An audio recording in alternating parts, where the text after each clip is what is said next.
Yes, I'm DASSBEAR, and this here is, I'm pronouncing it right, Pwner1. Pwner1, yeah, that's my one I go by.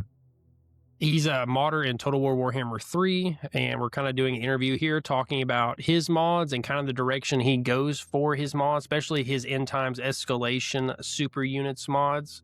So we're going to be talking about all of that today and just kind of getting his insight into modding in the game.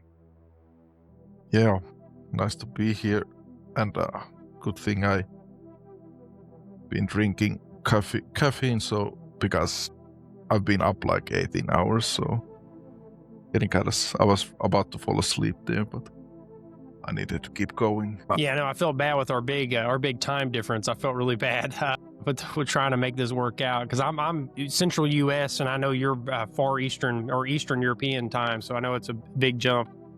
Yeah, I'm here from Finland actually. Well, heck yeah, I was kind of wondering. I was trying to place your accent on what it was, and I was like, yeah, I never would have guessed Finland. I'll be honest. I was trying to figure it out, and I was like, I don't know what his accent's from. I couldn't really tell, but some people, at least one English, they say like, are you like German or something? But I don't know what do they hear exactly in my accent. So, well, since I've been, learning English like since my father was a film buff and watching all kinds of films, and of course when we have only population of 5 million, so most of the games like do not get translated, so it's time for learning English. Oh, that makes sense. My wife was guessing like German as well, like, or Eastern German or something like that, but I was thinking like Estonia or something. But so no, I mean, I wasn't super far off, but yeah, I wouldn't have guessed Finland. Yeah, Estonia is our cousin people, yes, in language and in many customs. So, or do I start explaining away from? Well, I know that like in my YouTube coverage for the mod spotlights, I know that a lot of people have pointed out, why is there 4 units? The stats, the HP increase. There's been a lot of people that nitpick, a lot of parts of the mod, which I understand it, but at the same time, you'll never make everyone happy. But if you could give like deeper insight onto why you went for the number of units you did and kind of what your background is on it. Yeah, all right. Legend of Total War, one of the big YouTubers who like play, you might know him because he plays like hard campaigns and tries to break the game and stuff. Like he says, Chosen are trash, but in my experience and what I've seen from dueling videos, the Chaos Chosen are the top tier infantry. They have like 80 models, they have this kind of stat line like 10,000 and a little over, and then they have like weapon strength like 50 and these kind of pretty good stats. So that's how good like base game unit will get. That's where you compare. And aspiring champions, I think, how much HP did they have? Like, I think they still lose 101 if they don't have the upgrades that you get in the campaign, and they're pretty decent. But so if that's the top tier and how good units will get stat-wise, if I made them the same stat, that would be just the base game level. Then I started, I'll just make, 4 hero entities with the weapon strength of them and stats and the mass. And I mean, since 1 hero is force of nature on his own, 4 heroes ought to be like not even trying to be balanced in any way. Like there's no pretending, because when I started making my first mod, which I make, was Exalted Minotaurs of Khorne. So when I made them more powerful than the base game units, like decent market, like they could take like 2 or even almost 3 of them, people, what's this madness? They are way too powerful. So, and even when I started making, which I consider normal units, hey, those are too powerful, they break the game. So eventually I got fed up and started I'm not gonna even try to pretend that they are supposed to be balanced. So I break the mold and put,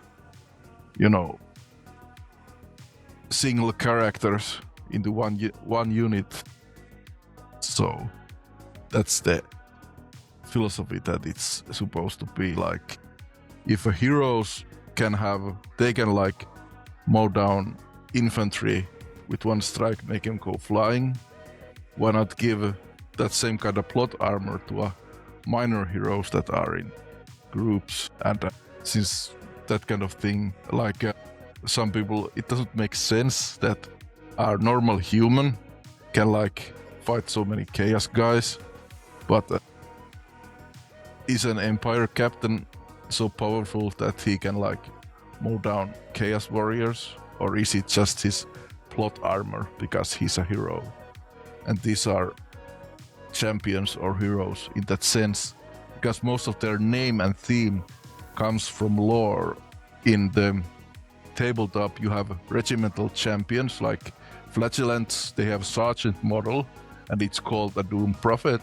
So I made Doom Prophets, like I based them on that. And same thing with Counts champions, they like lead the great swords, and so I figured that's a good base since they're like a minor hero in their own right.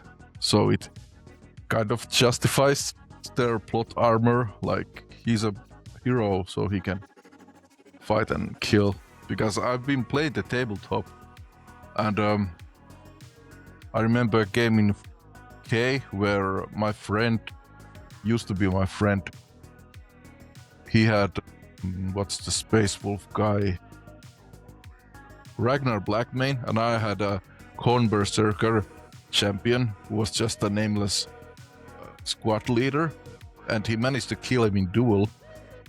So that thing can happen. So but of course some people complain, oh, you can't do that, that's not how models are supposed to work. But I went ahead and did it anyway.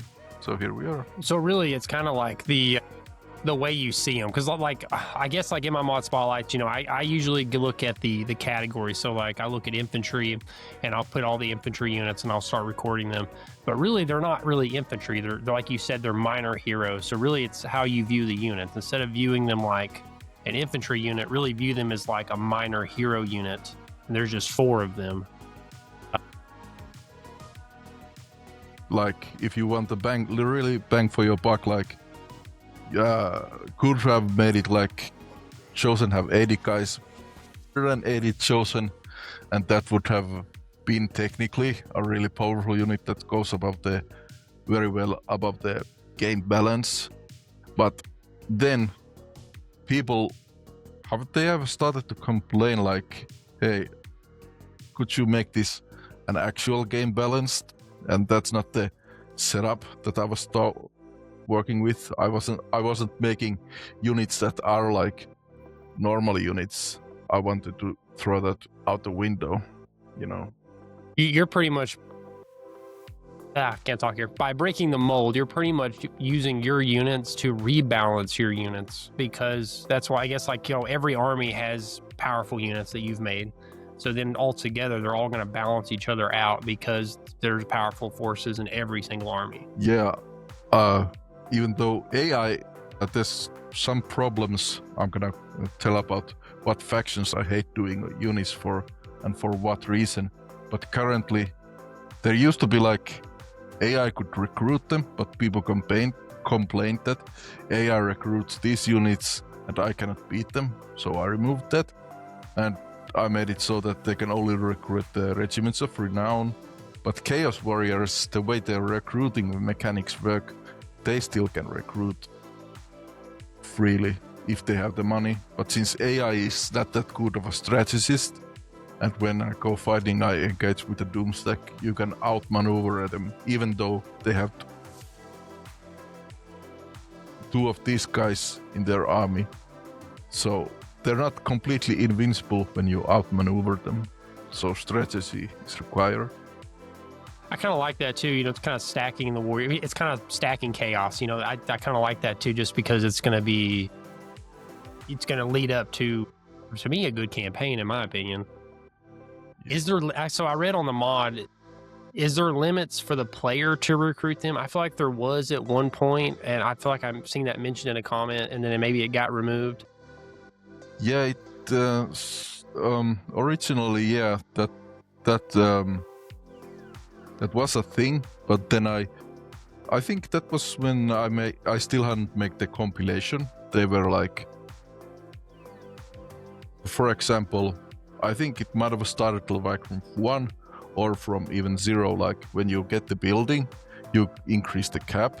But when I played like with Chaos Dwarves, and I noticed Astragoth, since he's like his gimmick that he buffs them, what's the bull centaurs, so I only ended up having like 2 or 3 of those special units of mine, and I wanted more, and I had the money to pay more, so I thought, like, why bother having these caps? Like, I mean, for some it was covered that, hey, they have caps, they are balanced, but then I like I said, I started thinking, screw balance even more, like, why bother pretending? There's like that modded which has like dwarf landship, like big tanks, but they have like cap of 6, so that cap is really there. I mean, since they are so powerful, if you bring them, you basically cannot lose, so why bother having caps at all, No, that makes complete sense. I mean, and I've never really understood caps because there's the thing, like, you're the player, you're in the game, and you can cap yourself. You don't have to make your game. Like, if you're like, it's too strong, well, don't recruit too many of those units. Like, it's your choice to recruit them. I've always just thought it was really silly that players be like, you would blame modders for them recruiting a ton of a strong unit and having a one-sided game. Yeah, and only thing that cap state are Tomb Kings and Beastmen, because as you know, they don't pay for anything, so that would be completely absurd, even from this point of view too. You can just complete without any kind of balance or consideration or strategy, so you still need, make those buildings to increase the cap. But CA actually did me a favor, because the way they updated Tomb Kings, for example, like most of the monster units, like what's the Hydro Titan, buildings used to just be 1 tier, I think, like the level 5, but now they have level 4 and level 5. So I added I think I didn't even have to move it, so the highest tier is occupied by my unit, and when you get the level 4, you get the base game unit. So that was something that I could utilize. And Beastmen, as you know, they recruit with what's the dread, or what's the resource they have? Whatever. Dread. Was it just dread? Or dread marks? Or what was it? I haven't played Beastman in a while right now. I haven't played Beastman since like Marks of Ruination, I think they were. But like they have their own panel, which like brings for a page, like you click buttons and they will increase the unit caps. That can be done. I used it for one of my Beastman units, but the thing is, there's only so much space in that panel, and if you know scripting, Lua scripting, it's a scripting language that's used by this game, and I was introduced to that by Payday 2, because it uses also that language. So if you know your stuff, and people in the Skeleton crew do, you can make new additions to the interface and stuff. But I didn't want to go through that, so I just made it so that when you get the buildings, you increase the cap no need for buttons and scripting, because I can reverse engineer and adapt some scripts and mess around, but I'm not that good and didn't really want to bother with that. Like I've heard that messing with the scripting in this game is really difficult. I've been told that by other modders that it's one of the harder things to do, especially compared to like just creating units. They say the scripting side of it's way harder. Yeah, because as you know, the reason I hate making, I think, like Nurgle and Chaos Warriors, and was there something else that recruit with instant? At least those two, is because you need to make a script, and you need to make a compatible script and database work to make it work. And I used to get the Nurgle recruiting working once, but then I couldn't get it to work again. I forget when the buildings do it in cycles, and you could make it work like intended, but that takes effort. So I just used the same method that used with the Chaos Warriors, which you just instantly recruit them. There is no balance to how do you get them, like with buildings or stuff, because that was too difficult to do. So yeah. Is there any faction you haven't made units for yet, or or it's very limited on how many units there are?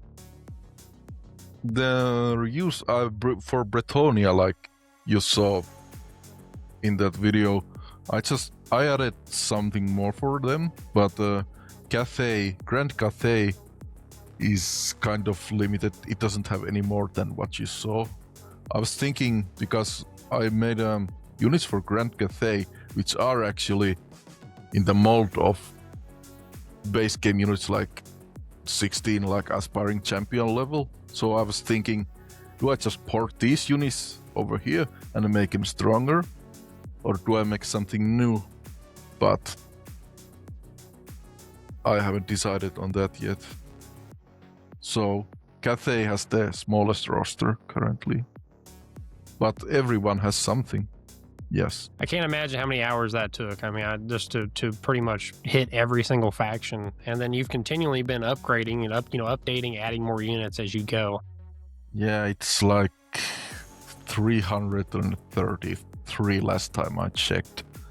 So yeah, it had definitely grown. I think from the very first time I looked, it was over 200, and now if you've gotten over 300, that's a crazy number of units. Yeah, I feel it's getting pretty solid. Like some of the smaller Cathay could use something maybe, but I feel like someone said in the comments that less is more. So I would definitely, if I would have my philosophy and design, I would axe several units, because there was lots of different chaos champions, so I ended up making units based on them, and maybe too many tiers, like embraced, like they quickly get obsolete, and then you have the chosen champions is the mid tier of these, and then aspiring heroes are the top ones. So there's so many units, and everyone has regiments of renown, so there was too many of those. And all the different Manticore riders, which I have reworked them since. They are no longer just Manticore riders. They're like rot beasts. The Nurgle ones ride rot beasts, and the corn ones ride flesh hounds. And Steeds of Slaanesh, the new demonic mount, or the big snake thing. So that's also a thing. I was kind of wondering, because I know what you talked about, balancing, having your units kind of raise the level and then they balance. At the same time, you've put so many units in, I imagine balancing is like super difficult, because if you add one in that's a little, you're kind of like a stronger tier of a stronger tier unit, you start getting to the point where like I imagine it's hard to really balance across all of the factions. Yeah, that's like, for example, with the Empire, like the Council Champions, I like, instead of making them balanced by tiers, like for roles, like they have like a decent amount of armor, and then they have armor piercing and infantry bonus. But I later balanced these guys so they don't have that much armor piercing damage, and of course they don't have armor, but they rely on physical resistance, and then they're unbreakable, they have death blow, they have this one, and they like give this passive buff, which is a base game ability. All of my abilities are in the base game, save for one, which I can show later. So I started making by role and by utility after those chaos guys, That's a very commonly requested thing in my community is, hey, can you show the abilities for units? And I'm like, there's 12. there's a lot of abilities here. That's probably the most mind-numbing thing for me on unit cards is showing abilities, and showing all of them for me takes forever. So yeah, there was a lot. I tried to talk about the abilities more lately instead of just showing them, but I can definitely tell that your units have a lot of abilities down the line, especially like that one right there, the ones that are like spellcasters. Those to me seem like the most useful and strongest units, just because it's like free spells pretty much. Yeah, and they updated because they used to have this whole wheel. You used to have 8 abilities here, but now they shrink it, so if you get more abilities than 6, you can use like arrows to toggle. So I just started axing the abilities because I thought they have enough if they have 6 abilities. I mean, look, that health, if these guys go against like the top tier infantry killer, which are, in my opinion, are the dual weapon Chosen of Khorne, they will get absolutely shredded, and they don't do armor damage, and this is pretty low base damage itself. So they will have to rely on their spells, but they will, because these are the most expensive units from the mod, because I mean they can obliterate or severely weaken any infantry unit with one use of their ability. So yeah, they have quite a few uses. I mean, like the number of spells the amount of damage they can put out, yeah, they're pretty much like small little armies by themselves, pretty much. Yeah, this is like, you don't see this kind of, what's the Doomfire Warlocks, and now we have what's the Cursed Edin Rune Color. They have like 2 bound abilities, but like I wanted to emphasize, like, these are the super units. They have this money, So this isn't about holding back. It's about going all out and go for broke if you want to. One thing that did pop out in your mods that I really liked a lot, one, I love your monster units, just having 4 of them. Any of your large style units like that, I love seeing a larger number. I thought they looked really good in combat. And then also like your tanks, your artillery formations, having like 12 just made perfect sense to me. It just looks more thematic. When they're firing, it looks better in combat. Just a lot of those changes were like, just to me, something I think other modders should really look at, in my opinion. It saves space in your armies too. That's my favorite thing. Like that mortar, instead of having to bring 2 artillery pieces to take up 2 unit card slots in your armies, you could just bring 1. And I like that a lot. Yeah, when I play Empire, when you go sieging, I like to bring like 3 mortars maybe, so that will take the space for the army. So that's the reason, so I can bring them all at once. But the price is, I think, set appropriately. And one of the other things that I do with if you can see, these are not the standard artillery guys. Let's see, like these guys, they don't have armor, and they have very weak melee stats. But these guys actually double as state troops. They have a little less defense on account of not having a shield, but otherwise they have identical stats. Like if someone comes to them, they can disengage and hold their own and not get. I think maybe that's unbalanced in a sense because you're supposed to annihilate, but these are not competitive units, so maybe you won't feel as much pissed if an unit of demonic furies, because you can rush into a system, they can hold their own. With I've always thought that the artillery formations, that like I always thought that their troops should have at least normal decent stats to be able, because when you run out of ammo, they're pretty much like, you know, a useless unit for most of like the regular roster units, like your vanilla. So I've always thought that they should be like better statted to at least be like, you know, tier 2, you know what I mean, or something like, you know, at least be viable in melee. That way they're not just, you know, wasted once their ammo runs out. Yeah, I think the philosophy with CA is like multiplayer, competitives, and ballast first. Like that's the dwarves have, what have you,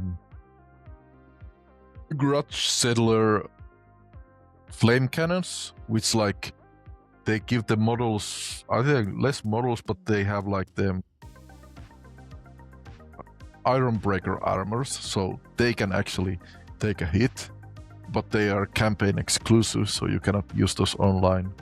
And same thing like with regiments of renown, like what's the Tsar Guard, that have like those flaming swords, but they don't have even have magic attacks, so that they want to, well, we don't want to give Kislev magic infantry attacks on Tsar Guard. So I think they are very much concerned about people complaining about this is not balanced for multiplayer. I've only touched multiplayer a few times in all the Total War Warhammer games, just because I don't have the micro sweat side of me to. I mean, I think it can be engaging, but at the same time, every time I've ever played, I feel like the other side's always using some type of really cheese, like, you know, like it just seems like a forced way to play to make sure they win kind of thing. Yeah, I only played head-to-head multiplayer games, I think only a couple of times myself. That was some guy, because I didn't think most of my friends that are on Steam, they like kind of at me and I'm like, hello, what's up? Or what, well, I'm not saying what do you want, but I'm asking, hello, you contacted me, and I just like your mods and I think you're cool. So I'm like, okay. Yeah, I could definitely. I kind of wondered that. I wonder if, like, modders, it's like, well, hey, I'm the one who created the mod. There's your account on Steam. I bet y'all get a lot of friend requests, you know, or messages in general. Yeah, decent amount of them, but some of them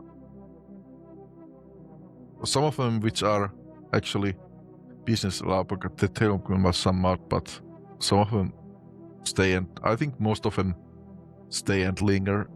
But some of them just, I don't say anything to them afterwards, so I kind of ended up removing a couple of those guys. But yeah, it can be a bit awkward at that, like, what do you want from me? I don't know. It's like being a modder, like, to, you know, if your mod gets a certain level of popularity, it's kind of like being like a little celebrity, you know what I mean? Because, like, I mean, a lot of people will recognize, hey, you know, this is that modder.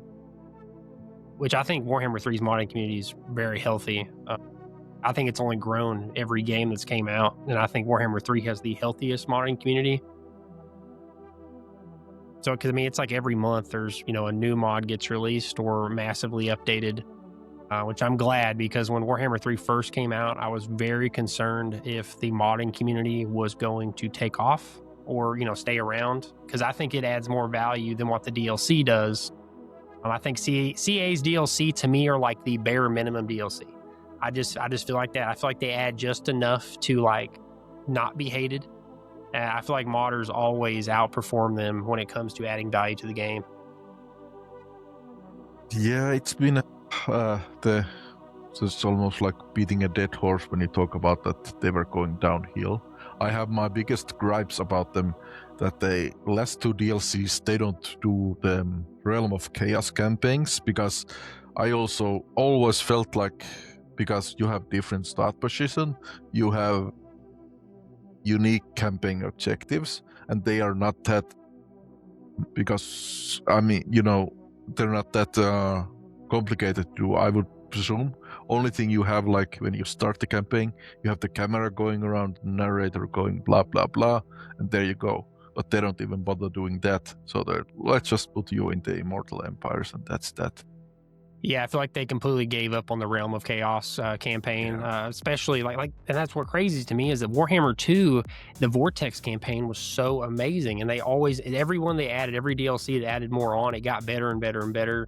And I just feel like that they just completely gave up on Realm of Chaos, and that they shouldn't have, to be honest, because again, like you said, it should not be that hard to figure out a way to incorporate into the story a new faction or a new lord. Yeah, because the Skeleton Crew, they do, because one of their big mods is well, not they, but because I don't really contribute to the big mods, I done a couple of small favors to some guys. I could have like do some, because one of their mods was the legendary character series. I could have done some of that, but then I refused because I see the level is very high, and I think I work best if I don't get to do my vision. It's gonna be bothersome because if I have to scrap some work or redo something. So I like to do solo project myself. I'm not that big of a team player. Have experience being a director of some project, but I do these things myself and for myself mostly. No, I understand that completely. I feel like, most modders that I've talked to are like solo modders. Maybe they've collabed a little bit or helped out on a project, but it seems like they're definitely more. I've always wondered how the group modding scene really works out, because I feel like to me it would get, vision, how things you want to look. I feel like it would almost stifle creativity because you're in a group and you have other people weighing in on what you want to do. Yeah, being in the mod, I'll start with the origin story, how I got into the Skeleton Crew. So I don't remember what was my thought process, but I just was looking at some characters and I thought, who's some kind of guy that I could add into the game. So I landed on Slambo, which is one of the original when Warhammer Fantasy, I think it was called like Hero Quest or something before it was really solidified. He was one of those original, just a very crappy late model with 2 axes, and he was called, I think, Slambo the Barbarian or something. So I was thinking, maybe I could do this and make him as a meme to make waves. I commented on one of the legendary, I think it was the legendary heroes mod, hey, can I reverse engineer for this and use this framework? They were like, okay. So I commented, all right, here comes Lambo. It wasn't all that long before that, after that, could you come over here? They invited me to Discord and showed me that they were already working on this character. So I was like, all right, I'm not gonna step on your toes. But since I had a couple of mods under my belt, like with custom models, they let me stay, and I got comfortable there. So that's how I got into the Skeleton Crew and into the gang, and I've been getting feedback, giving feedback, and doing what stuff we do there. I see that you have the Doomship airship for Skaven. Is that a pretty new mod? I seen you also linked it to me too. Yeah, it's the newest mod I made. It was on a hiatus for months because in the what we use asset editor, which we used to, as you might have seen, most of these models, they come from in-game assets put together, remixed, etc. You know what I'm saying, getting at. They are not completely, even though it's possible. And in the Skeleton Crew, we have a 3D animator wizard who can bring and has brought their own completely models from scratch, 3D models in it, But here we use what materials are in game for simple construction of models, you know. I mean, looking at the ship now, I mean, obviously you rehashed what you could, you know, to make it Skaven, but it looks phenomenal. Like, especially like the effects underneath, almost like electrical coming down, like the green. I mean, it all looks very Skaven. So I mean, even though it is remixed to be Skaven, it looks unique, you know, even the way it is. Yeah, since you covered my demon barge, you might have noticed that it's technically very similar, like instead of having the dark fire magic things, I switched it out to these warp fire, you know, jets here, because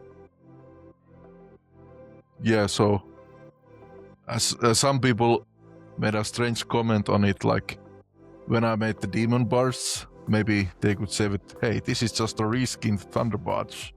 So is there something off about it? I mean, this is modding, so some people can, like, because there's the mount editor, it's so complicated I cannot figure it out. But if you learn the ropes, you can put together this kind of model and then learn how to apply effects into the animations to make a custom animation pack. With it's not that hard relatively, and it can, like, I think it looks rather swell and Skaven-y, and it works out, and it's plausible from lore standard. Yeah, I've heard Trajan V talk about mounted units in the game, and he said that he by far doesn't like working with mounted units if he's trying to, like, you know, create a mounted unit, you know, or put a unit onto it as a mount. He said to him, was very finicky. He had a lot of issues. I think there was one, I swear he told me he spent months trying to get it to look right. Yeah, like here I am completely reliant on where the original models are mounted. Like there's like these spots they are put on, and they are quite easily assigned from database files. Like they have a battle personalities to unit, and then I make my own custom things like there, and then what model do I want to assign? I put my Skaven model, and then what animators want you put? I put what I want. One of the skeleton crews guys is actually responsible. I couldn't have done this without him, because there's a difference on technical level, like guys on the ground and guys who are like mounted on something. So they were actually had scrapped or unused animations from some Skaven mod that they were doing, so they just gave it to me. Because in the crew there's like lots of guys who with scrapped material, and even if they are using, I just ask like, hey, I could use this, and they're like, okay, you can have them. I think it looks phenomenal. I mean, like my favorite mod of yours that I've covered way back, the Chaos Dwarf Aerial Supremacy. I think that like the Chaos Dwarf flying airships look amazing, like phenomenal. Like it's just a beautiful, beautiful unit. Yeah, I was also gonna make smaller, similar, like it was like, what you say, in horizontally placed doom wheel with this kind of mini thrusters and power plant. So it would have been like Skaven UFO zipping around, same style. Like instead of having a Chaos Dwarf cannon, it would have like the, Warp Lightning cannon on it. Oh man, that would look phenomenal. Oh yeah, that's creative. See, I never would have thought about that. That's why a lot of people are like, why don't you get into? I'm like, I don't have the creative ability to like see a vision in my head and be like, let's bring that alive. Yeah, once you learn the ropes, it comes to having imagination and then knowing what you can do and then get to work. Always scouts like, what do you want to put on it? How much skill do you have? And do you think you can work it out? Learn more about how stuff works. Like, I think in the basic Thunderbots, there's like the one guy who's shoveling coal. So what should I do? But this is actually like the Greyseer who is like hanging onto the bell. So I put this guy here and put him, it looks like he's trying to pull down this lever on this boiler thing here.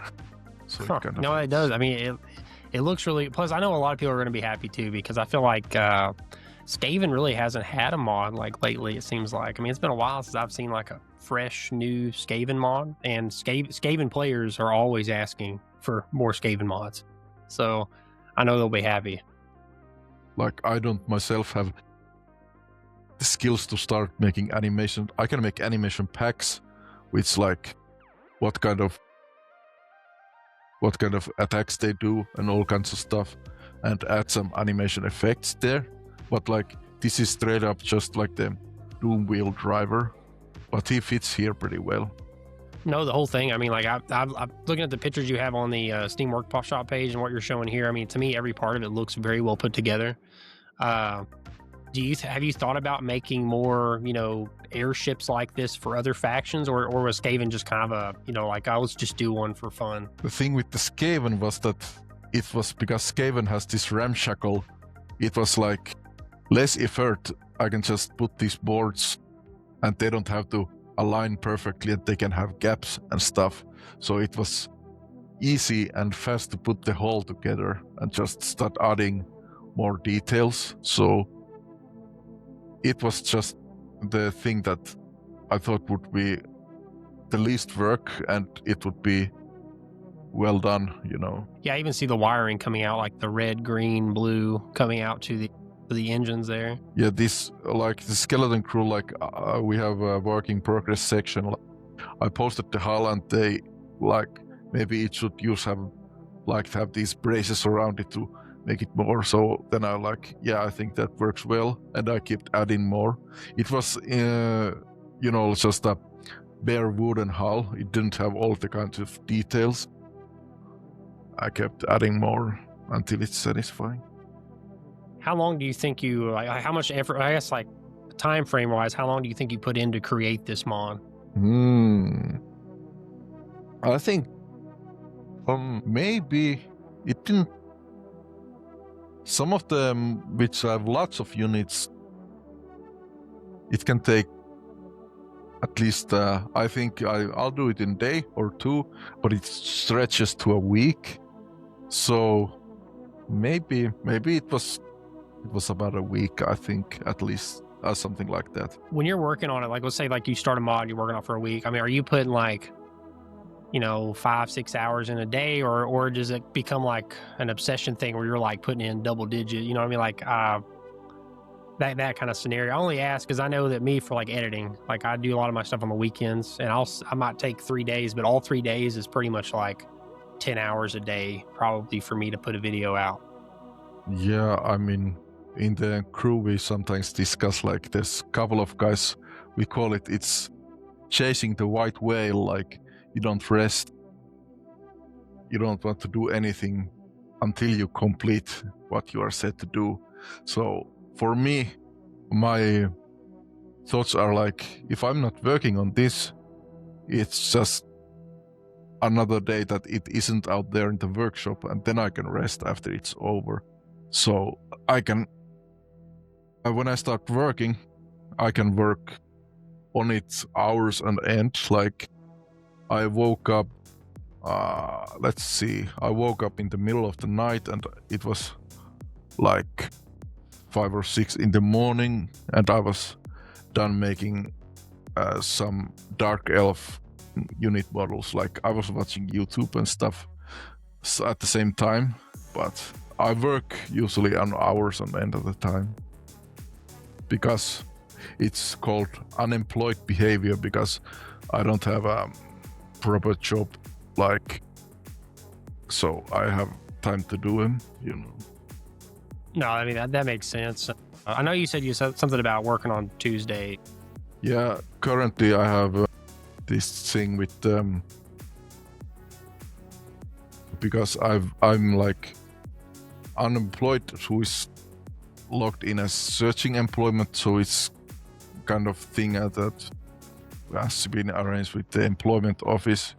So currently I go to it every Tuesday, but I've been in there before. Sometimes it can every week, like I go in there and how many hours, 5 or 4 hours today, do different kind of stuff, but it's just a kind of obligation currently that I have. So do you, I guess, like, I know that you put this mod out most recently.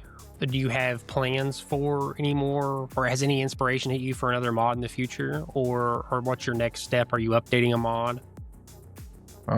We can actually go back to, because some people, hey, can you do something for the Empire, like make a land ship, an airship? So I said, I've been thinking about it, but I've been playing around with the model, and since I don't want to learn, it seems to be too complicated for me to learn how to make new mounting spots. It would be kind of challenging, not impossible, to do like a Marienburg airship. So that's one thing that's been on my mind. But I've retired several times, like several big mods that I've done, I've been thinking, all right, now I'm retiring. I'm not gonna do modding. I'm going on hiatus, and then I return again.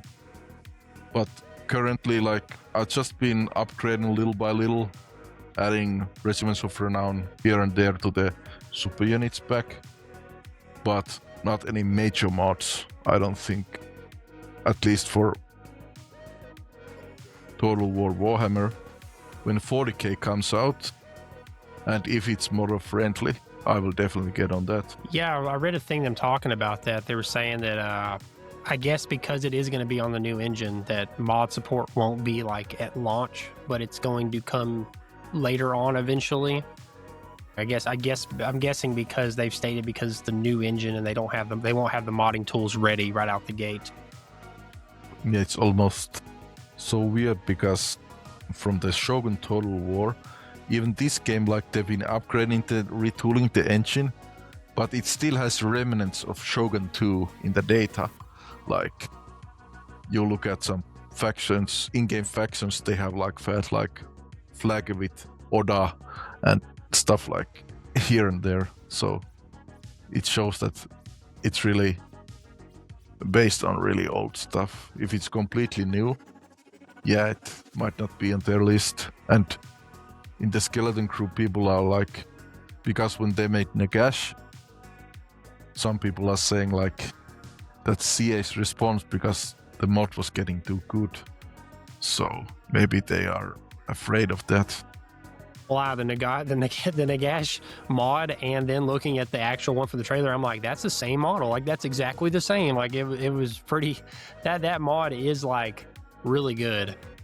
I showed it off a long time ago, and I wish I would have done a better job on it because there's so many units. There's a lot of units in that mod. Yeah, I wasn't in the crew back in the Total War 2 days, but know that it was their pride back then. Like, they had lots of difficulty importing it over the third game, but yeah. I am excited for CA to be going. The next DLC looks like it's going to be massive, but I have a lot of negatives about it because CA does not do very well at delivering what it promises to deliver, especially on time. And it's such a large looking DLC that I have really strong doubts that either A, we're going to get it on time, and B, is it going to be, bug free? Is there going to be a lot of issues at launch? So yeah, that's my thing. I know for a fact it's going to break every single mod across the entire thing. I don't know. Yeah, we'll just have to see with CA. This mod, the latest DLC, it also caused problem. Like, everyone who had any kind of custom animations in their mods, poof, they were gone, completely broken because of the Dreadmaw. It like added new animation slots on what they call it, so everyone had to redo that at any custom animation in there. That was one thing. There was something else, but I cannot remember what it was. That was actually the previous DLC. They made some kind of new model compression, which meant that you couldn't make custom models anymore until the creator of the third-party tool, made kind of patched version of an older version. So there was that. I seen they rolled out, it's in beta, I want to say, but like a new, when you launch the game, it's like a new mod kind of setup, like to turn on mod. Yeah, I haven't messed with it yet. I booted it, but the problem, even though I think it's looked functional, but it's been too long I've been using it, so it felt too alien. So I went back to the basic one. Even though it likes to... You probably noticed, like, when you go to the mod list, sometimes, mods are corrupted. You have to reset the whole thing. Like, it resets your mods on a whim sometimes, and that can be annoying.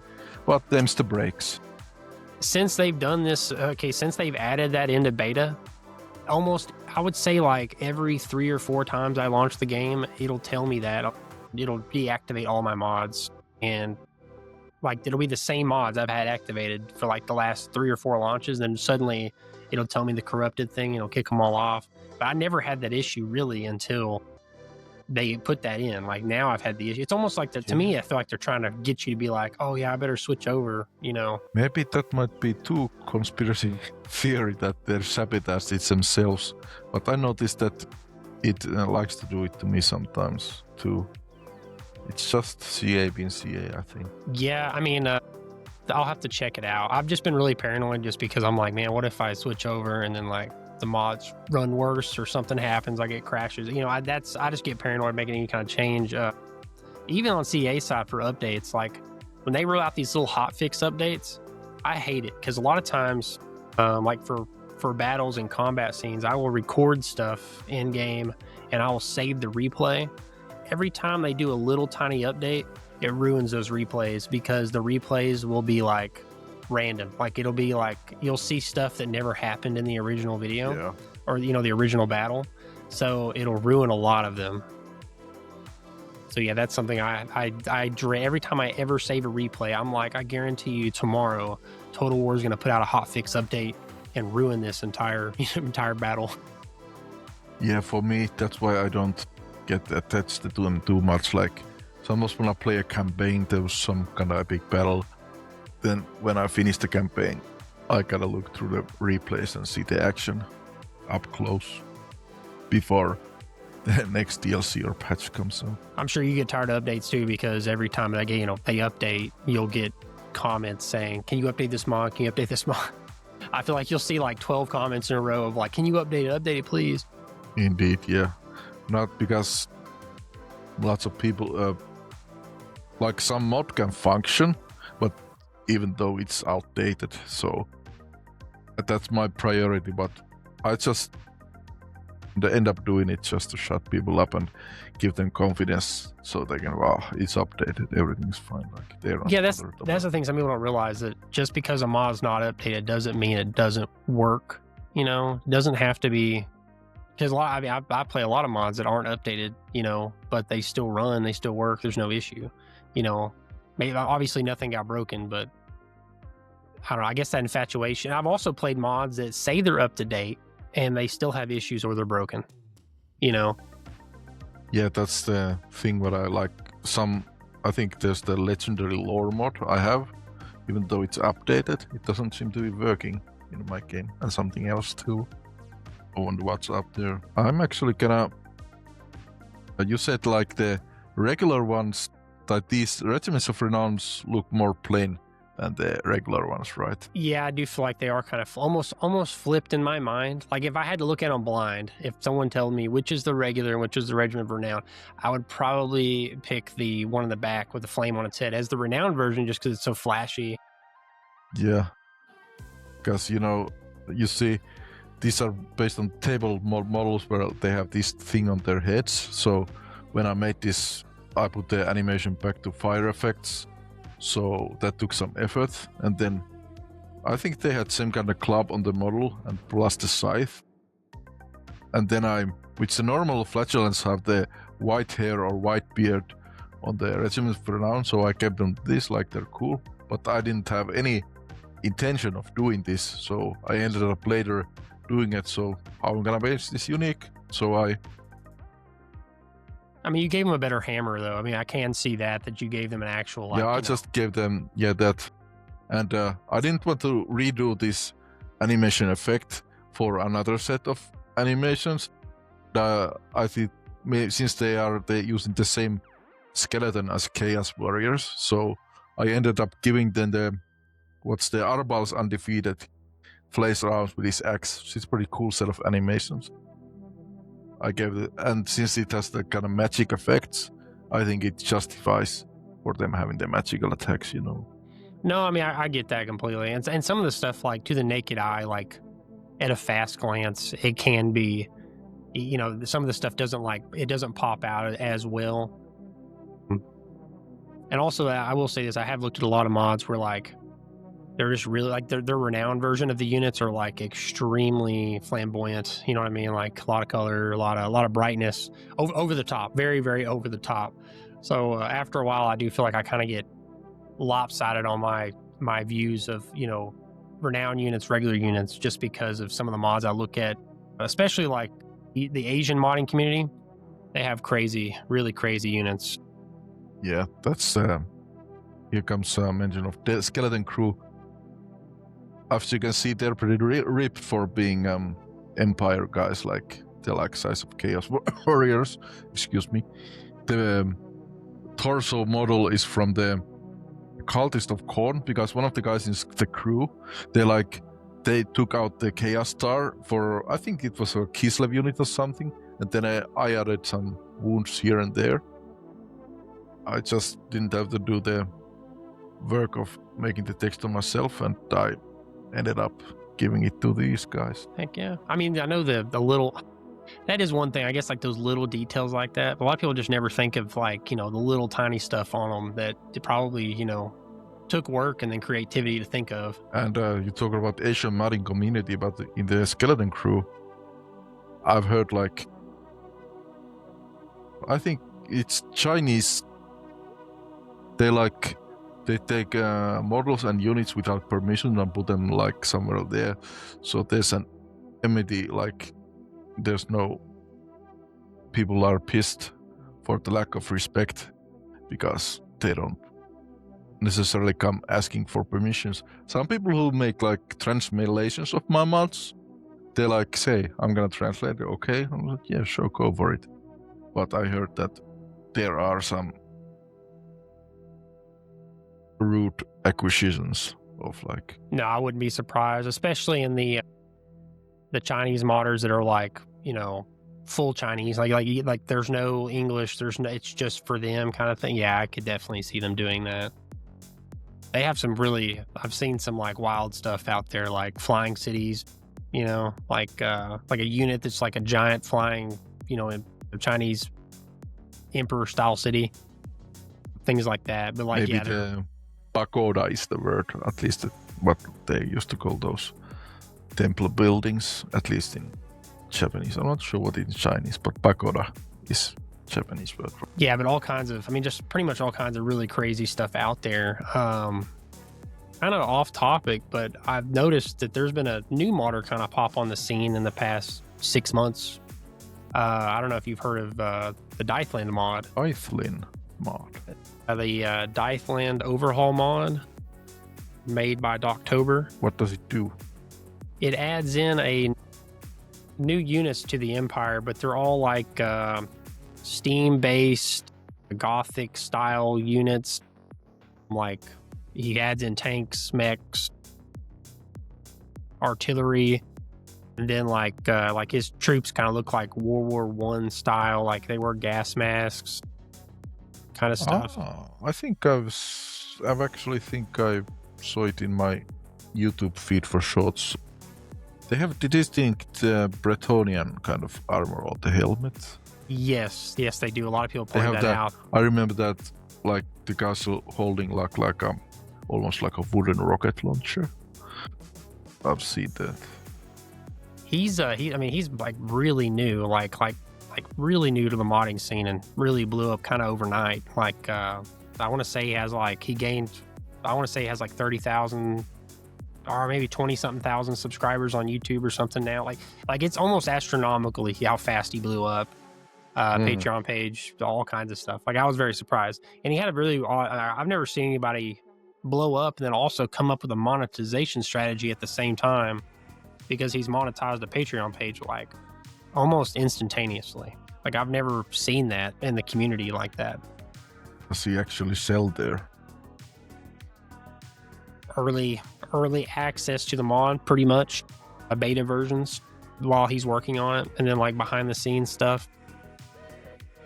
Yeah, I mean it's first time. It was so different that it really threw me off, because I've never seen anyone else really pull that off.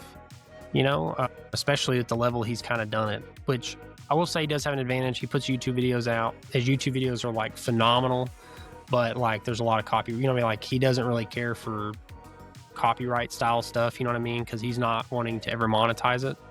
So he has a lot more creative freedom.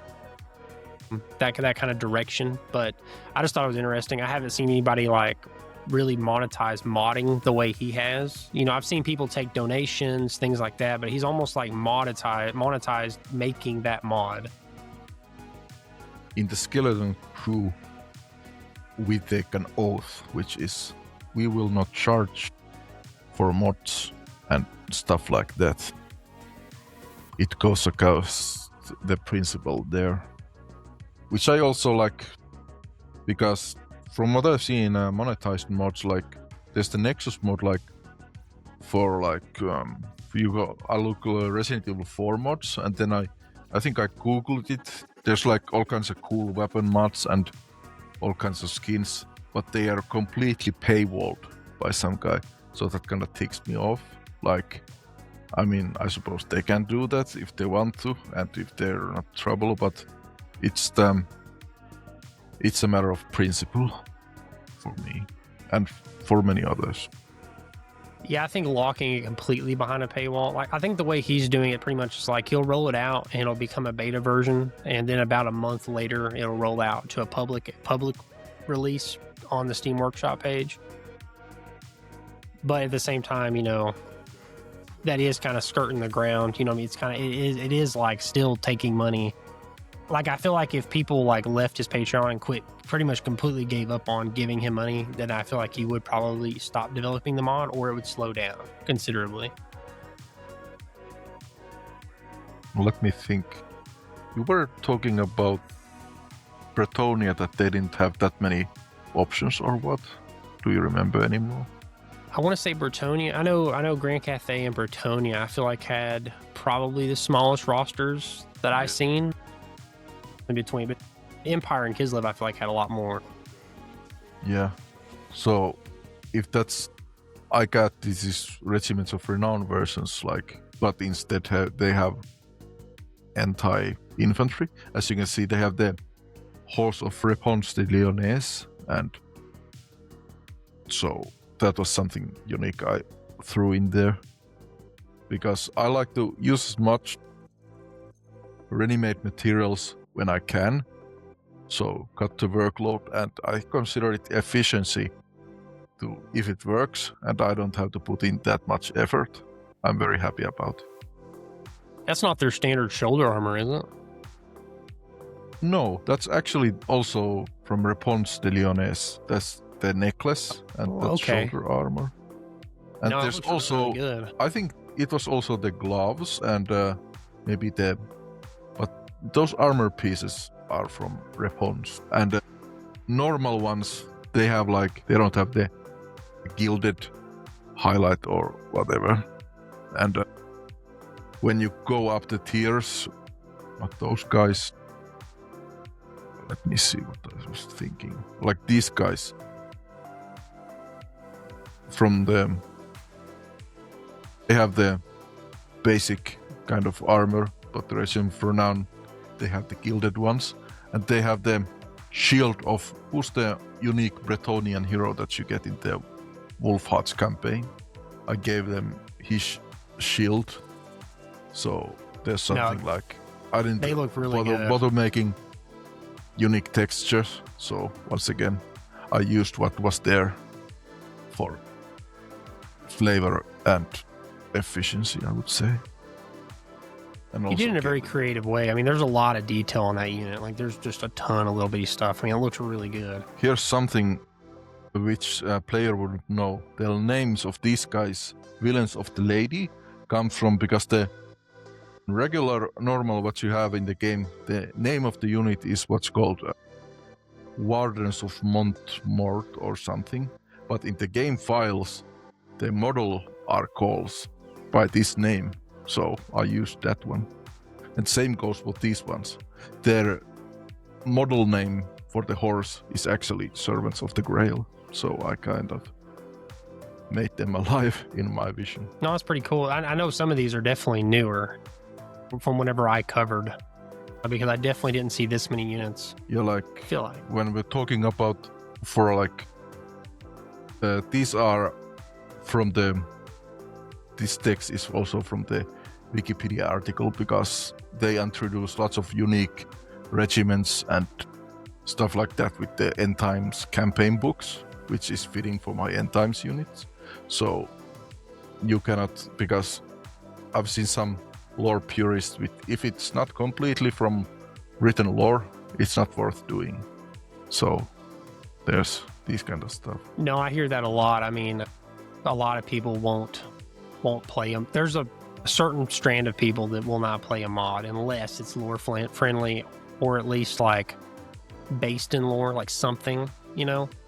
Yeah, there's a big I mean, what's lore friendly? I mean, if you give someone a big imperial guy with a big sword, I mean, it fits in the universe that there are big swords, but if it's not explicitly mentioned in lore, some concept, that's not lore friendly. But usually where people break what's not lore friendly, and there's the infamous example in Skyrim, what's the make dragons into Macho Man Randy Savage. So that's not lore friendly for some, which I consider myself like lore friendly is something that fits in the setting. If you have AR-15s, Bretonians, that's not lore friendly. Yeah, I know the Bretonnia mods I've covered that have firearms. Oh yeah, there's some heat in the comments every time. Like, it'll be like, Bretonnia with firearms, you can't do this. And then there's the mod was the Total War Millennium, which basically makes Empire in the World War I armies with zeppelins and rifles and stuff. You've probably seen that one too. Yeah, that one's definitely not. Yeah, just completely far removed. It's very unique though. It's a very interesting. I mean, artists and a modder has explored their creativity to come up with that, and I think that's great. I feel like a lot of people, to me, if it's creative and you put a lot of work into it, you know, if you don't want to play with it, don't play with it. You know what I mean? I don't think it's necessary to go out of your way to put it down. For me, the interesting perspective, since they have like Car 95 or what 98K, well, what was the German rifle carbine? But how does it actually compare? Do they have to tone it down? Like, is it gonna be actual accurate ballistics when you put you know, an breech loader, old school muzzle loading musket versus one? So the range would have to be insane, and that would completely break the game because you just park your guys here and they will shoot everything. You don't have to touch anything. So either they will have to nerf those a large marching, or it kind of defeats the purpose, you know. We were talking about things taken from lore. Another mod that kind of it kind of goes back and forth. It's the most vaguely, there's like the most vague mentions of lore, and they've put it in here. SCM Might of the Maw, which adds in like unique ogre tribes that you can play with. Some of these ogre tribes have like one line in the lore. Like, that's it. There's one line of real information, and that's all you have. And they've built on it, you know, come up with their own idea. But at the same time, is that a lore friendly mod, you know, or a loreful mod, or is it just fantasy, you know? Yeah, for most people, I think, even for the lore purists, if it's actually coming from, even if it's vague and you interpreted it and it's like plausible, I know people that are like, okay, that's lore friendly. Like, I know one of the ogres in it is actually serves the maw, but it also serves corn. And a lot of people were like, this is not, you know, but there's information about it out there. It's very vague, very limited, but there was technically an ogre that served both. So, you know, that does exist, but it's so unknown that a lot of people will see that and go, ogres would never do this. They're resistant to chaos, you know, or, you know, that's the keyword. Resistant doesn't mean immune. There's a lot of discussions out there. Every time I post a video, every time a mod comes up, I see a lot of people go back and forth in the comments, and it's kind of funny, but at the same time, sometimes it just kind of gets blown out of proportion. Kind of like one of the comments I saw, like some people, when it was covering the chaos, like they're not heroes, they are chaos, they're champions. But I mean, in the game we have exalted hero, and I think the calling chaos champions heroes might actually be remnant from the, which I said Slambo, like the really old lore, like, but I called them aspiring heroes because they're not exalted, they're aspiring to be those chaos heroes. So there's technically no wrongdoing in calling chaos guys heroes in that way. No, that makes perfect sense. Probably should have written down more questions here. I'm trying to think if there's anything we haven't. Is there anything we haven't really talked about yet? Well, in general, or about my units. Well, I guess, is there anything, I guess, on your mods or your units, is there anything, I guess, you wanted to cover that we haven't yet, just to make sure we covered all the bases? I don't want to leave anything out that we missed. Yeah, of course. But as you see, this is Regiment around for them. They are less a trebuchet, and they also double as a Battle Pilgrim unit when they detach. So that's their gimmick. They have the texture, and of course, that's not displaying correctly. But here's, where is it? Another regimental for now. They have like the theme of the Alberic de Bordelou, as you can see. So they're also appropriately named. Let's see. These guys are foot lancers. They're like Don Quixote charging in on foot or whatever, like, you know, kind of crazy. So that would be the one to, out of every weapon for an infantry person, I've got to say foot lances would probably not be the best, you know? Yeah, but they're not actually professional. They're just a bunch of crazies that are charging in there. I updated this roster a lot. I can show you what's actually, I have Hydras, these. You didn't actually cover if I went back, I think that would be my next, or when I go back. Right now, I'm trying to figure out my schedule on when I'm going to be able to return. I think the next would be covering Dark Elves, Wood Elves, and High Elves, and kind of do a, you know, all three elves together in one video. Yeah, that's the first set of super units that I made, and there's a reason for it. Because the idea came from Total War 2, when someone made a dragon princess actually ride dragons. So that's where I fell in love with the idea. I was thinking about, wow, that's really cool. But they also had the lower model gowns and stuff like that. But as you might have seen the Kislev, what's the Frost Riders, they had like 3 models, but now everything has 4. And there's a reason. Because Dead Baron from the Skeleton Crew said to me, the way the engine calculates each piece, it doesn't do good if it's not like an even number. So that's why I switched to having, except from that Bretonnian damsel, because I thought that's gonna have to be sacrificed. But I have problems calculating HP if the models are an odd number. Would it pretty much, if it's an odd number, would there be like one of them that pretty much dies really fast, or, you know, or yeah, from what I hear, it can fluctuate. They can instantly die, or they can have, I think they might have excessive, but it doesn't work correctly. So you probably are gonna, but we have a Charybdis, I don't know how they're said. But yeah, I pronounced them bad. These guys are the black guard. They have the textures of those Ebon Claw Knights combined with the black armor, plus the upscaled halberd of Morathi graphically. So that's how because I use, instead of putting in custom textures, because they take a lot of space, they can take from 5 to 20 megabytes, and this is at 300 megabytes.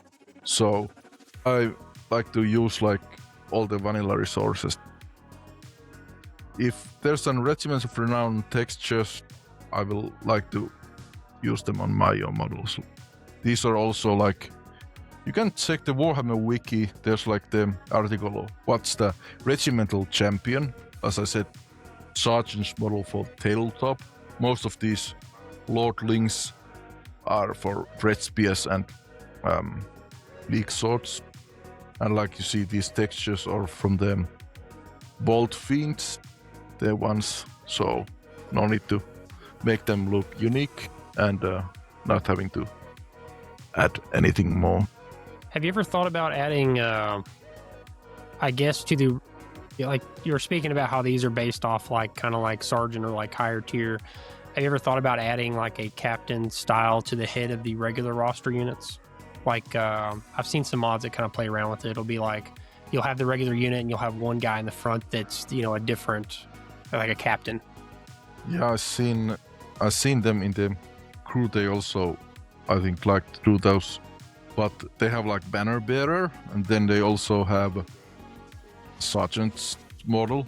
But the problem is that this isn't the Shogun 2 version of the engine anymore.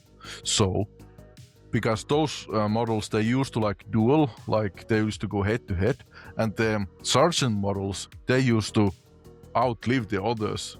I think it was like they weren't taking damage as long as the other guys, they were decent amount of them alive. But nowadays, if you do it, they will like, they're like any other, and they will die probably on the first charge. So it will just be for the visual flavor mostly. So there's no gameplay addition that's that effective from that, you know. No, that makes sense. I didn't really think about it that way. I guess you're right. It would just be, and then when they heal, you know, it'd just be, I guess it really wouldn't add anything gameplay wise. It would be more of a aesthetic flavor choice. It might, you can give them custom entity, like you can give them more mass and you can give them their own weapon so they do damage, but HP wise they will die like any unit. They have like if it's 62 HP or something. So you said you give them their own mat. Can you give them their individual own armor stat or no?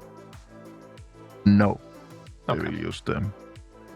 I really hope with the engine update and that what CA is doing, I really hope that on the modding side of it, they get to add a lot more, you know, detail. Like, I guess, like get more specific on how you can mod and the things you can change.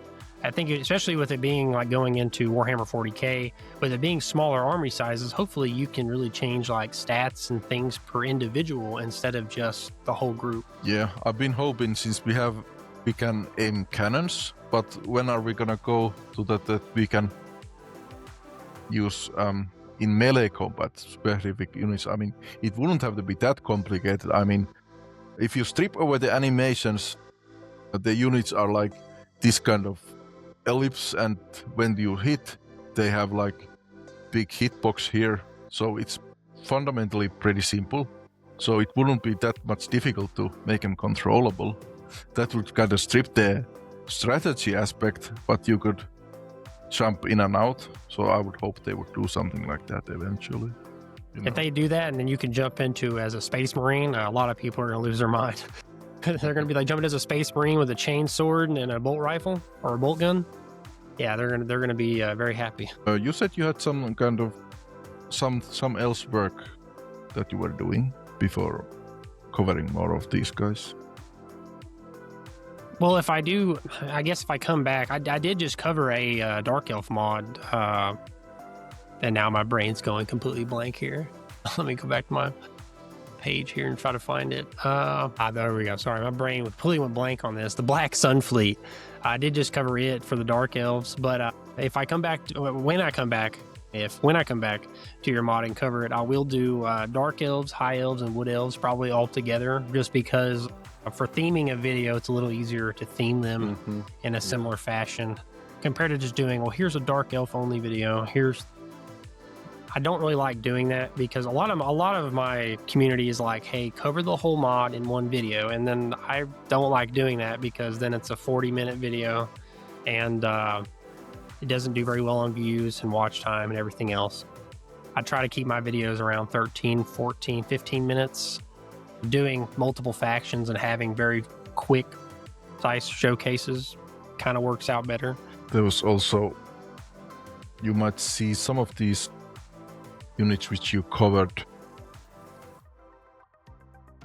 The unit cards have been done with AI. It might look obvious, don't you think, if you look at these guys? There's like one of those guys in the skeleton crew, like I showed them this card and they were like, you can apply this kind of filter, and he showed me, but I was not unable to recreate it. But look at the work he did. That looks much better like the in-game art. Like he added some kind of filter. And I can tell whatever filter he applied pretty much did like a color pop. Like it's pretty much increasing sharpness, increasing the color pop on it to make everything.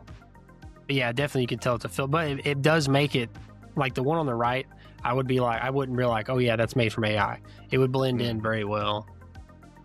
At the same time though, I gotta say this, I like when modders have unit cards that do look different from CAs, because it makes it real easy to figure out what the mod units are versus not, without me having to make, double check the roster, make sure, which your units are obvious because there's only 4. So it does, yours are like, easy to pick out from the crowd. But I have some other mods where like I have to double check to make sure that I'm not putting a vanilla unit in by mistake and I've just got them mixed up.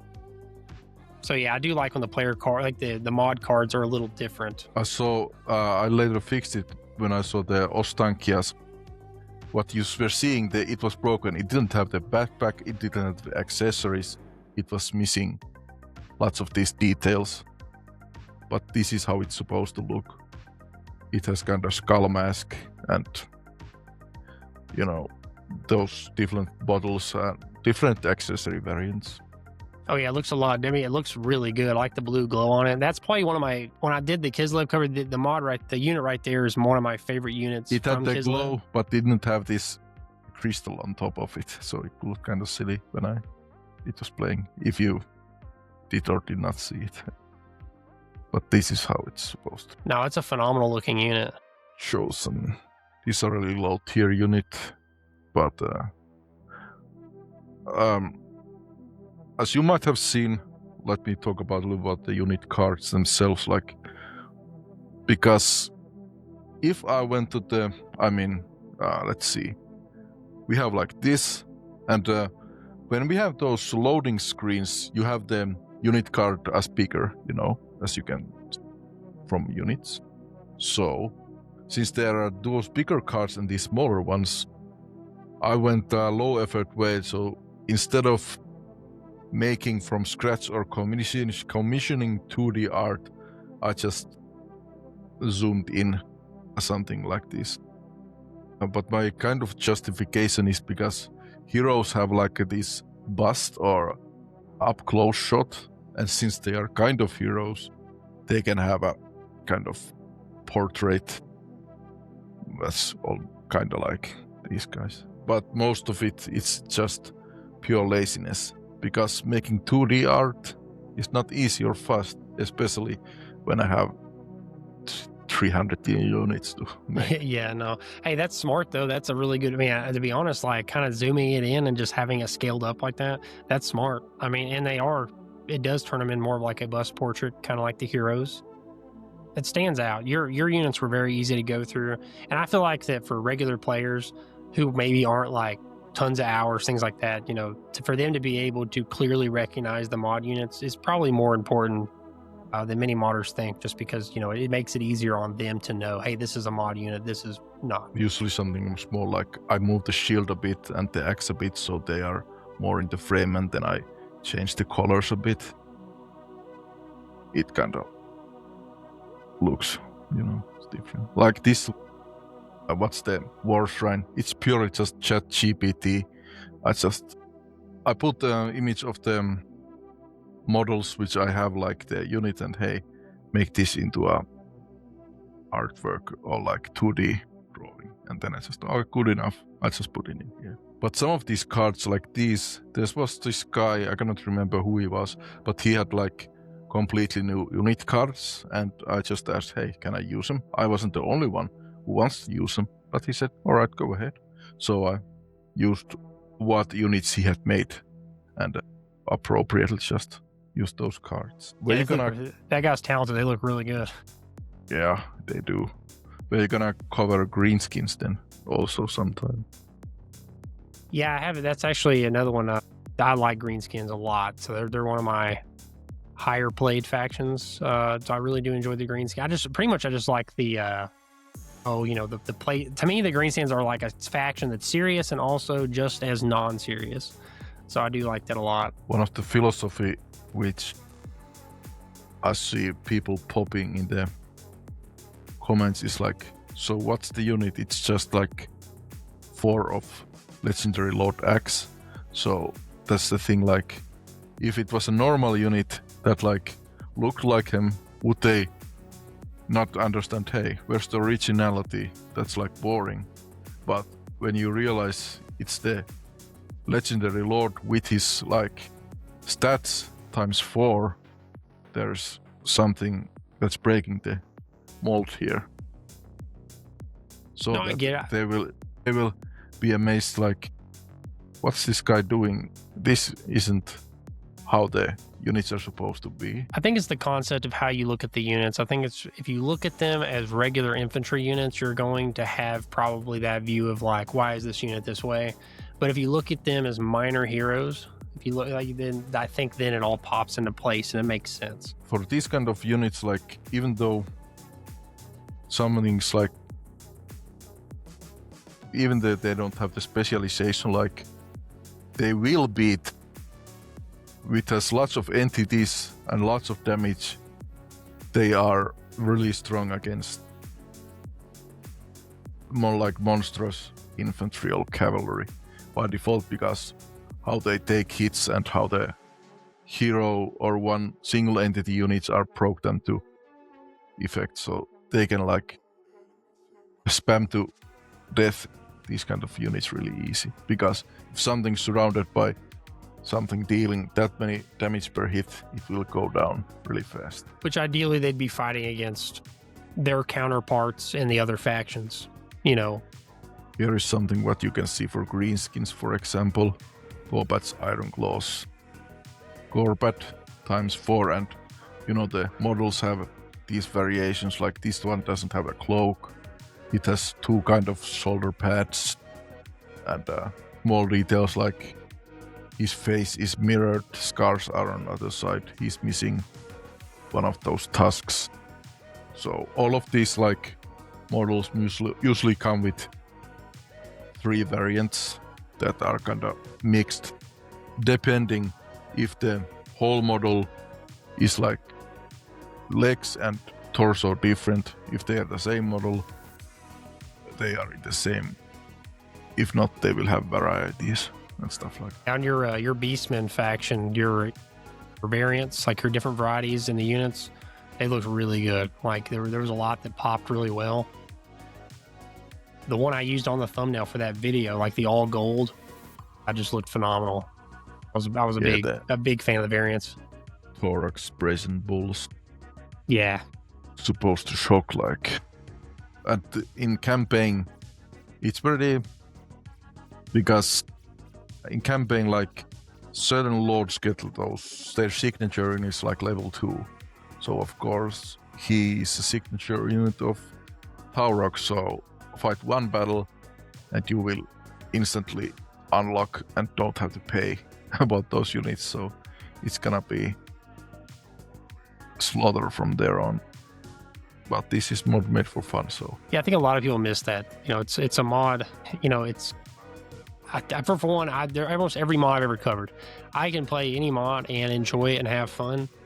I never really got the idea. There's a lot of people that'll be like, I didn't enjoy the mod. It's like, I don't see how you could say that, because you control how you use a mod. I've never been to a point where like I've just, taken advantage of a mod. Like I can tell if I'm getting too strong. You can do that with regular. You can do that with the regular game. I mean, you can get to a point where you could just have these stupidly strong armies and ruin the game for you if you wanted to. I'm gonna foe renders they are supposed to be like the sergeant's model of normal gores, but since because bestie gores also of course have sergeant's models which go by two names. One is like gouge horns and then bane gores, but one other guy also already made what's the gouge horns, so then I'm gonna call them bane gores since that's the alternate name. So I was gonna go like, what the heck I'm gonna call these ones. So thematically it doesn't make that much sense that they are more powerful than the guys that are above them, but that's something I just ended up with. But as you can see, here's one of my philosophies about what's missing. Since chosen are this kind of stat line, and the basic bestie cores are more like chaos warriors with great weapons, so bestie core doesn't have a chosen tier infantry, so I gave these to them, so now they have. I like to make something what's missing, not something that's like a stopgap unit, like some people make mid-tier units, low-tier units. I also only make usually the highest tier unit that the roster is really needing, I think. No, that makes sense. I mean, I think part of that is also the fact that, CA hasn't updated some of these factions in a while, and then that, over time, kind of like scale creep, over time that more DLC, more factions have been introduced, other factions have gotten better and better and better. And then you'll find these large gaps where, like this higher tier unit, they're behind, like this faction's behind in it because they don't have one that's going to mesh well, compared to like Khorne's highest tier infantry units. Yeah, since Khorne's gimmick is kind of being almost like so much anti-infantry, it's fitting that they have the best anti-infantry, which is the chosen with the dual axis. Nothing else gets that kind of unit. Yeah. When I'm not adding units, I also do something like this, like they are those basic cores, but they can throw their axes, and then these alters the vanilla bestie cores into having guns. And this goes for Minotaurs. Minotaurs, which normally have two axes, now they have lead barrel cannons. So this is kind of just for fun, like if you wanna have your Beastman faction with ranged firepower, go ahead. No, that makes, see, that's the thing. I would see that and go, oh yeah, this is fun, this is awesome. I know a lot of people be like, Beastmen with cannons? No, they don't have, like I feel a lot of people be like, no, don't do that. It's a ridiculous idea, so people don't literally come with the Lore-Purists with me. Oh, Beastmen don't have guns. They instead of laugh it off like it's a ridiculous idea in Foundation. I mean, to me, it's like, Beastmen, I mean, they're not, to me, they're intelligent enough to work a gun. You know what I mean? Like it could plausibly happen. You know what I mean? Like if they took a city, took a town, and they had access to the weapons there. So yeah, I mean, I could see where the realistic side of my brain says this could happen. Even though it's not 40K. Beastmen do use guns, Yeah, I know with the 40K announcement, I know a lot of people were like, I hear this all the time, don't put 40K stuff into Warhammer 3, and then now they're coming out with a 40K, and I feel like now it's going to be more accepting to put more firearms based or, futuristic-y style stuff into this game while we're waiting. In 40K, I think none of that stuff happens in the lore anymore, but Imperial Guard and of course Chaos Marines used to have Beastmen auxiliaries that were using like last guns and stuff. So they can use it 40K, why not here? But as you might see, since it's ogre animation, what needs to be done is converting the model skeletons. They look look kind of big, like off, like their ankles are stiff. But they clean out, don't you think? In the end. No, it looks really good. I mean, I wouldn't even, with them carrying such a bulky thing, to me, it'd be like they're just under the weight of it, so they're less nimble. You know, that's how I would kind of see it. Yeah, and of course, unique units, they have the Chaos Dwarf flare pistol. They will like shoot like shotguns with them. And these guys have crossbows. And the other Gores have, I think, rifles, some of them. And some of them have the Free Company pistols. But I ended up doing for all the Beastmen. Oh, I think I haven't done Slanesh yet. I should do that. No, I like that they're getting... These guys have the Chaos Dwarf repeaters, so they will shoot pretty well. I like the coloring on it too, match their armor color. I mean, I liked the Beastmen. I liked the fact that you went, okay, Beastmen really don't have range. Let's add some range in there. You know what I mean? I think it just makes the faction... There's probably a lot of people... There's a lot of people out there that go, I don't like how Beastmen play, so I'm not going to ever play Beastmen. And then you add this in there, and then those same people might go, oh, well, now Beastman has ranged. You know, I might actually try Beastman out because I like range. So. Yeah, of course, this also lets to, hey, can you make this a standalone? But as I said, Beastmen are so troublesome to make units for because of the unauthorized recruiting. So on that grounds, I would say no. But the thing, of course, is that I did the same thing for Chaos Warriors. This show couple units here. Yeah, your Chaos Warrior roster's massive. Yeah, too big. But as you can see, I think I need to update this mod. It might still have the broken animations. But they would be using shotguns. Mirror Guard have shotgun pistols. They have pistols. But these guys have dual pistols, but the other ones have the rifle. I think... You've had to add these in pretty recently. No, these are not the...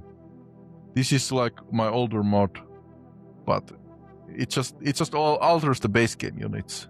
I just enabled it so I can show what other kind of mods I have which don't add units. And the roster that you showed was not complete, right? You didn't show the monogod factions. I think... okay, so I just did Warriors of Chaos, and there was some stuff I left out if they were in the Daemons of Chaos faction as well. If that makes sense. So like there was some I did not cover that when I do the Daemons, I will cover at that point because they're in both. Yeah, the Diamonds. I was trying to figure out a way to divide it to where there would be enough for two different videos, because it was just too much in one, and it was already a lot for one in the beginning, but it was way too much if I did all the ones in the Daemons too. Let me show a little something that wasn't in it. So for like those manticores, which were like copy pastes, instead of core manticores, now they write flesh hounds, and same thing with now they write these new mounts that the DLC added, and rot beasts.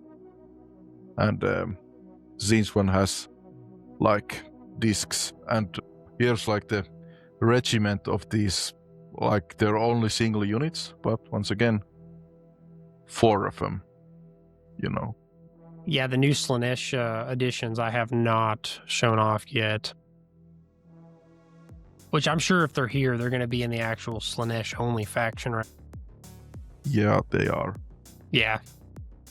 So I'll be able to hit them. Oh, that's good.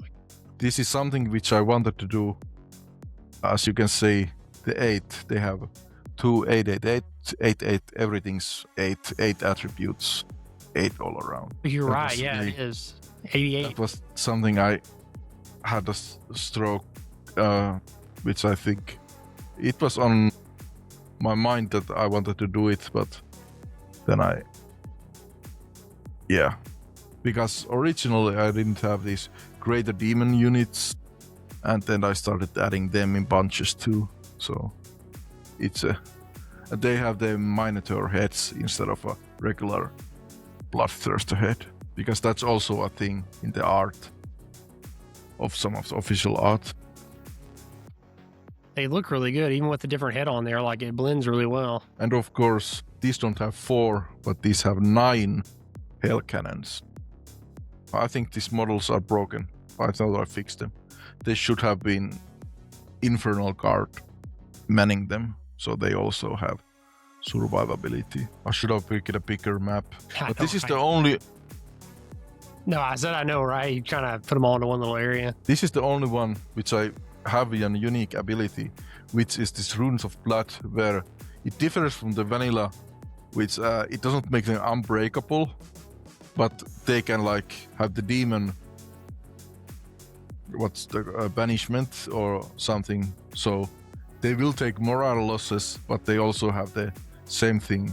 If they're tied to the Lord, they will rampage, and you know, as you can see there. These used to be Minotaur Lords of Khorne, and then I thought, I don't want to do that, so I reworked them into Slaughter Brutes. Now in the future, when I do the actual specific gods, I'll be focusing on, I mean, I'll do like, I'll do Khorne, Slaanesh, Tzeentch, Nurgle, all together in one video and kind of focus on just their individuals. One of the things which is undivided, which didn't make it into your, I think I added it later, is of course these Dragon Ogre Shartax, which are of course again the Sergeant model, and they are like, as you might expect,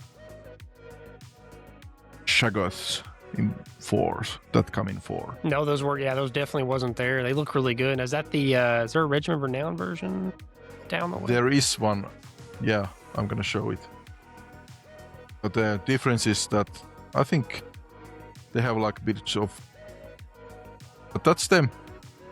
I think the Sendigore armored helmet, so I gave them their horns, so made them, they have bigger horns than the regular Dragon Ogres, but not big as the Shaggoths, but yeah, they have like the Collect armor, they have their horns, unique horns, and then a bit of the helmet, but they are all around more badass than the regular ones. Yeah, I like the armor and the blue coloring on them. And their weapon, like that weapon looks sick. Yeah, this was actually where in the skeleton crew I said, is this supposed to be, because the blue on the regular Dragon Ogres was kind of mismatched, so I needed to alert one of the guys like, didn't they fix it? And they went around me. Because they do a lot of custom fixes for graphical things, so I implemented it into this, because this used to look like almost like green.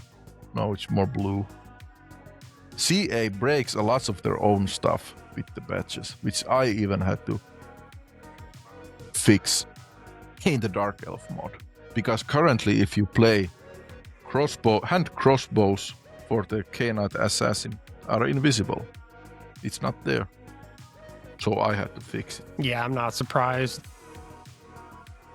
All these updates, in my opinion, they still haven't fixed the AI in the game, because I feel like the AI is still the dumbest thing ever in battles.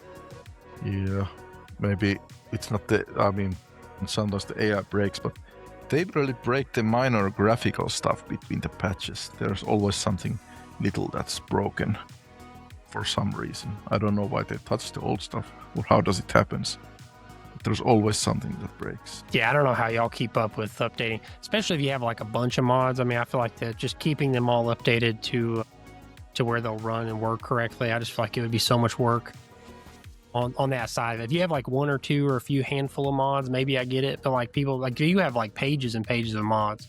So I mean, I feel like it'd be a lot of work. I'm gonna show a little, which is not part of the super unit mods, but which is something else, which is one of the big mods that is kind of popular, and it's part of contribution with the skeleton crew.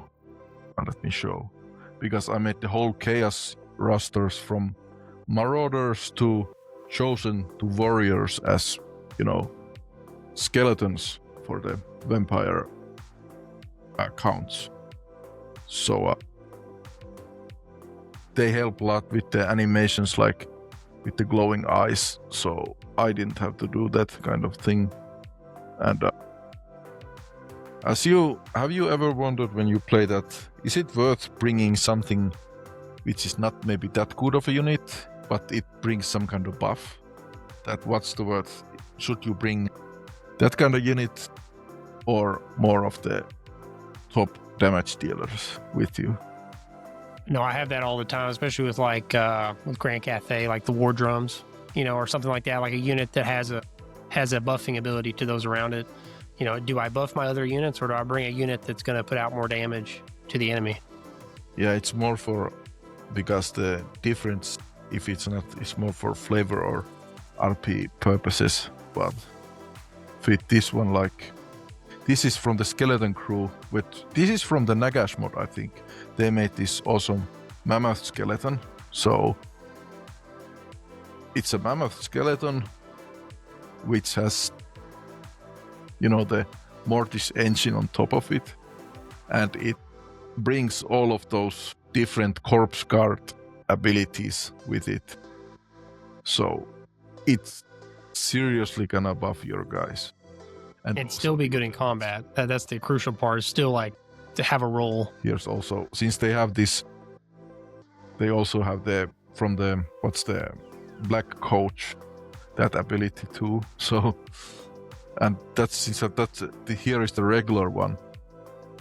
It's like the Chaos Rhine Bearers, but it's made out of bones. Of bones, yeah, that's pretty cool. And also, it comes with so much buffs that it will be worth bringing probably for them, and it will even debuff enemy units. So it's fun and worth it to bring along for buffer. Well, that makes sense too. I feel like in a lot of other shows, things like that, like other universes, I do feel like on the skeleton side, I do see a lot of like skeleton-based magic where the skeletons will move like that, even though it doesn't make a form, it'll still move. So I can kind of see that. Yeah, as you can see, some of the problem is that they are clumped so closely together that it can be kind of ugly to look at, But that's something I haven't figured out. And even if I could, would it be worth it to have them be spread so far out of each other that, Yeah, the units with wings definitely clip into each other a lot. Even on the ground, they will. But like your other, like for example, like giants. Like you have 4 giants, and 4 giants kind of go into combat against an enemy infantry unit. They look really good in combat together. Like they all kind of have a different pattern. It seems like they just look good together in combat. I think the 4 set on monsters just looks a lot better than just having a single. Yeah, because people have been, excuse my language, shitting on the giants. So I decided to deliver giants worth using. I know there's so many different giants across all the factions, and then like everyone's like they're terrible units. So it's no, trust me. Anyone that makes giants better, I'm always a fan of, because I like the giant units. I think they look cool and they fit the lore really well. It's just they're big targets. Here is something which I did as data mining. Here we have, of course, the Skygather fleet, same deal as before. More units, more firepower. But the CA themselves did not. They had the files, they had them in there, but they didn't make the Regiment of Renown unit into the game. So I made it. I mean, I used the materials and I used the name that it was supposed to be. Crazy too, because that's the number one complaint, is that when CA puts out a DLC, it doesn't have enough units, and then you'll find something like this, and then you'll be like, why didn't they just put it in there? All it would have done is made people more happy. Yeah, in Total War 2, they will some people made like there were DLC Regiments of Renown that were in the game files, but they just weren't implemented. What's the thought process? We don't know. And about the Skeleton Crew, they're such geniuses that because like making custom voice lines, it's really a bother, but it can be done. They have to master many sciences in order, but they have their custom voice lines, custom battle cutscenes, custom everything for what's the Ordo Dragonis, which is their masterpiece. It, like at Blood Knight factions, are completely new factions. So I've seen their work firsthand in the discourse and stuff, and they jump through lots of hoops to make perfection and put literally a lot of effort into it. Yeah, I wish voice lines were a little bit more, easier to access and change and add in. Because the only reason I say that's because there's a lot of times in a modded unit, you'll be zoomed into a dark elf unit, and then when you hear the audio, it'll be, an Empire guy, you know what I mean? Like talking about, it'll be Sigmar, you'll hear that in the background. If we have the Southern Realms mod, they will call upon Ulrich and Sigmar. I mean, it's so difficult to do, get why they do, because they don't have a choice there. But it's something that the crew has overcome. They are pioneers in this. How large the skeleton crew, how large of a modding group is it? There's different roles for the different kinds of guys. Let's see, 50 are present. I'd say in total, maybe 150 guys, but there's different roles. Some people are more just hang around, some people do videos. I'm not exactly who gets in there and why, but they're not all that vocal. But that's how big it is, I'd say, in total numbers. But for making those big mods, we have, from what I've seen, there's like 5, like some are serious contributors who do lots of the work. So, yeah. No, that makes sense. I was just kind of curious on the side. I'm sure some of it, they reach out. I feel like the modding community is very close in general. I'm sure that, they reach out to other people for help here and there, or, or vice versa, or give help. Yeah, even though if it's not on the crew, it's just on the Total War modding, there are people who are like wizard with the scripting, and they give out their stuff freely and methods and stuff, and it's pretty well working. I'm gonna say it's probably gonna come up in the video because it was the first of these, so they have lots of redundancy. I think Sun Dragons used to be, I made them later on as a Regiment of Renown, and I have 2 kinds of Phoenix Riders, and even this one, so I went overboard with how many units. This was Regiments of Renown, and here we have small Mereworms, and of course here we have the big one, which is the Amanar. Everyone wants to do Amanar, and I think there was like really old one. It was based on the Red Saurian animation wise, but now that the Mereworm DLC came out, it's gonna grab a lot of people to do some work themselves. Yeah, there was an old Lizardman mod. I want to say it's called like the Thunderlord, massive model. Thunder Lizard, I think. Yeah, there we go. Lizard. Yeah, Thunder Lizard. Yeah, just massive model.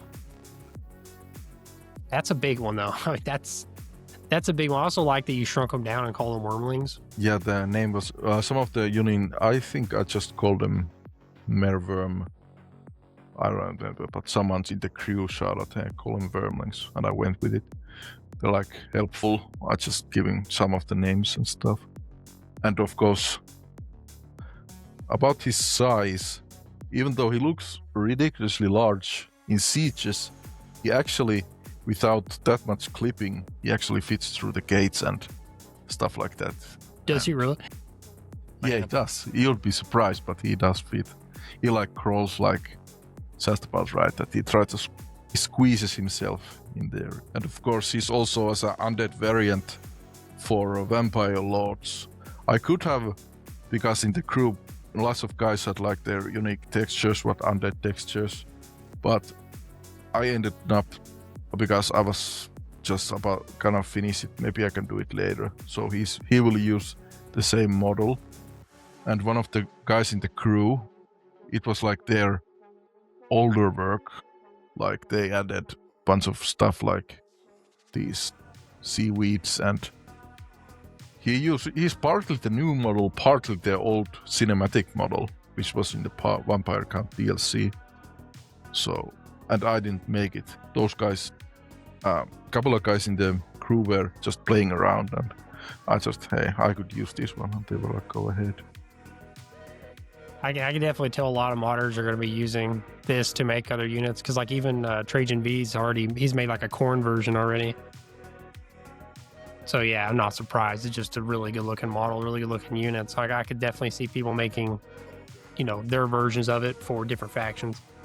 One of the problems here is that it's completely silent. He isn't making noise what you were thinking. Like, he's almost completely silent. Must be an oversight on CA's part or something. Nope. Yeah.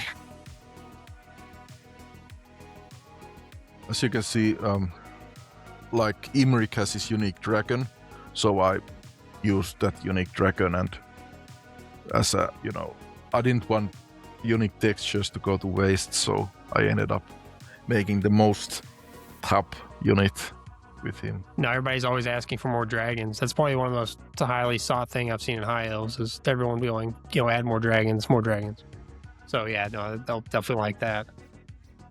Yeah, one of the philosophies when I made, like, I didn't want materials to go to waste, and if it wasn't too much effort, I just made more units with those. You will see with the elves.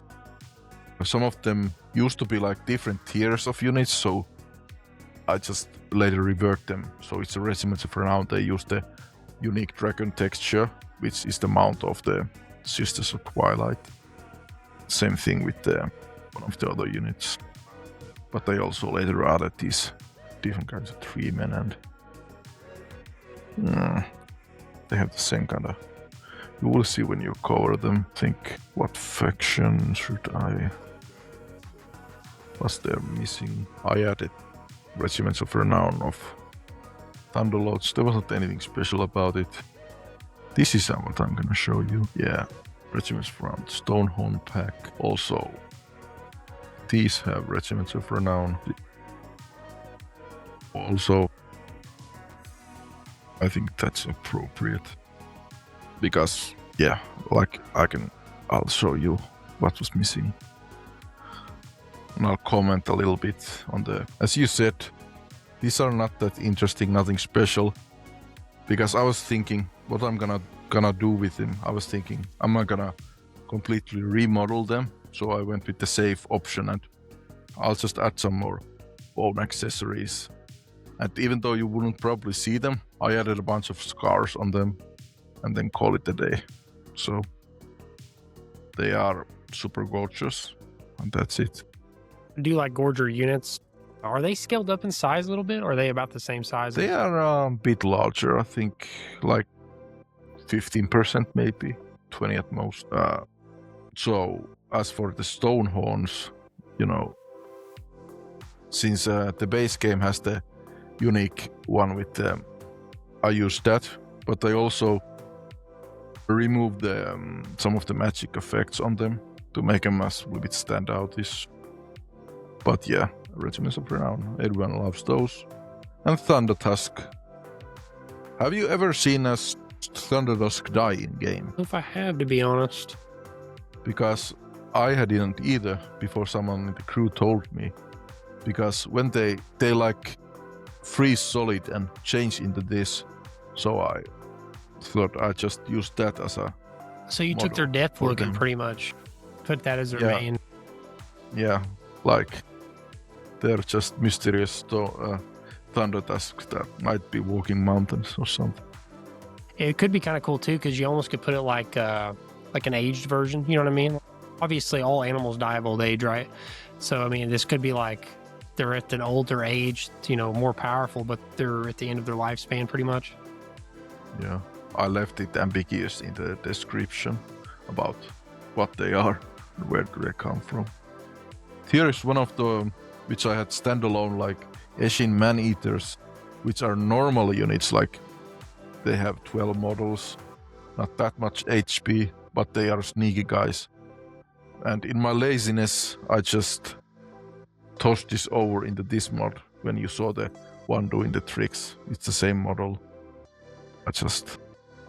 Yeah, I've had this. I'm subscribed to this mod, the standalone. It always stands out to me a lot. I just haven't ever had because it's a single unit. I haven't really had an opportunity to like put it anywhere. You know what I mean? Like to put it in a video. I am working on some like for example, like top ogre mod kind of style videos, like or best ogre mod videos. So I am hoping to find like these small mods like this where there's only like one unit, and put them in the list for that. Little detail about the color codings is they have purple swords. They also have purple unique poison, and the regular ones with the red plated swords, they have red poison. So, but yeah, here's also about the camp cooks unique. As you can see, they're based on the Scrag the Slaughterer with the animations, and have the unique noblar here, like different varieties. Some of them have on this side, they can have them together. And varieties like 2 chains, 3 chains, little details like that. But yeah, regiments of renown that are a bit different spells. And very powerful because all of the spellcaster units come with the cataclysmic spells. You might have seen. So that's a big boon for them to pop in a battle. Oh yeah, I mean, since one of those spells can like almost wipe out a badly placed army, like the Gehenna's Golden Globe, it will like literally roll over your enemy army. And I also fixed the legendary man-eaters that were broken. They were fixed before you made the videos, but I picked up on that. These things like sneak in, lots of oversights, like I finished the mod, okay, it works, then I clean it up, I delete some leftover things but I end up deleting something important and the model breaks. Which some of that could be on my end too. I do run I run ultimate lighting usually when I cover mods, just to get a more balanced lighting, and it makes it easier whenever I edit in Adobe to kind of balance out the coloring and just to make it look better. Without it, some of the maps just have way too much warm light or way too much cool light. So I try to find a map that has a neutral lighting. Yeah, but you probably have the unit detail set to high or max, right? Yeah. Because it took me a long time to figure out what people are complaining. They said models are broken. I'm like, they're not broken, but that's because they have too low unit detail. As you may have seen in game units, they have these different kinds of detail levels which load depending how far away you are. But there's also a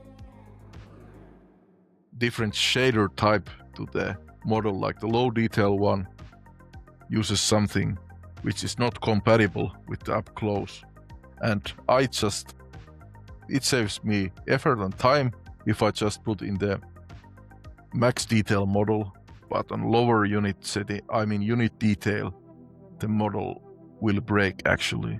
So that's an issue that I could look into if I bothered to. Or does anyone already, rare people probably use low unit detail these days, I mean, I think that this mod, one really positive thing about this mod is that it's friendly for people that, want mod units, but they're maybe on a rig that doesn't run very strong, because with it being a smaller unit count, that means that you have a strong unit without a large number, which is less taxing on your computer. Yeah, indeed.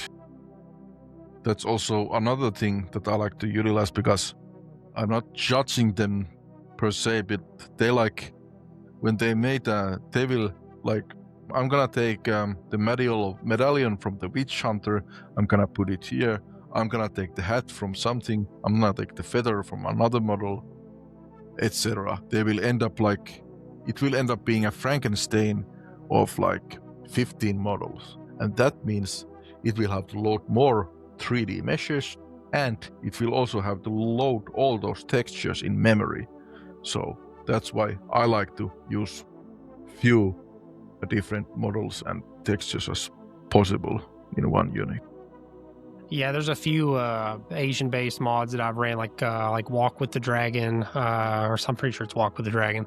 But there's some like that where they have so many details on their models that I can actually watch whenever I bring their model into view. I can watch my frames hit. I can watch the frames drop down, and it's just because of how much it takes to load that unit. And I'm running like a 14900K, 4090, and 32 gigabytes of RAM, and it'll drop down significantly. So much so that I'll lose stable frame rate for recording. So yeah, it's not, there's some mods out there that are not friendly to people with normal computers. Yeah, that's what I think I will always keep that mindset when I do this. If somebody lowers unit size, does it cut your units down from 4 to 3, or does it change anything? I think actually, I think I might have tested it, but I think they stay at 4 because, yeah. No, that makes sense. I'm kind of glad it does stay at 4. That would be, I know a lot of people can't run ultra unit sizes, and I see a lot of mods are like, the 2X mods, X mods, crazy ones. Like, I never run those. I just don't see the point of having 200 person units, or higher. Like, say you're doing Skaven slaves, just a mass. I just don't see it. Your computer runs like crap. The game runs like crap. So yeah, I know a lot of people like those mods. I've never been a big fan of the huge number, high count unit mods. Yeah, I think one of the popular mods was the radius or steel, but those popular mods, they like up the model counts, I think, in all units. One of the things that the crew hates is these overhaul mods, because they are taking the vanilla balance of the game considerably unnecessary direction. Like, everything else becomes incompatible with it, and people are gonna be, hey, is this compatible with blah blah blah blah.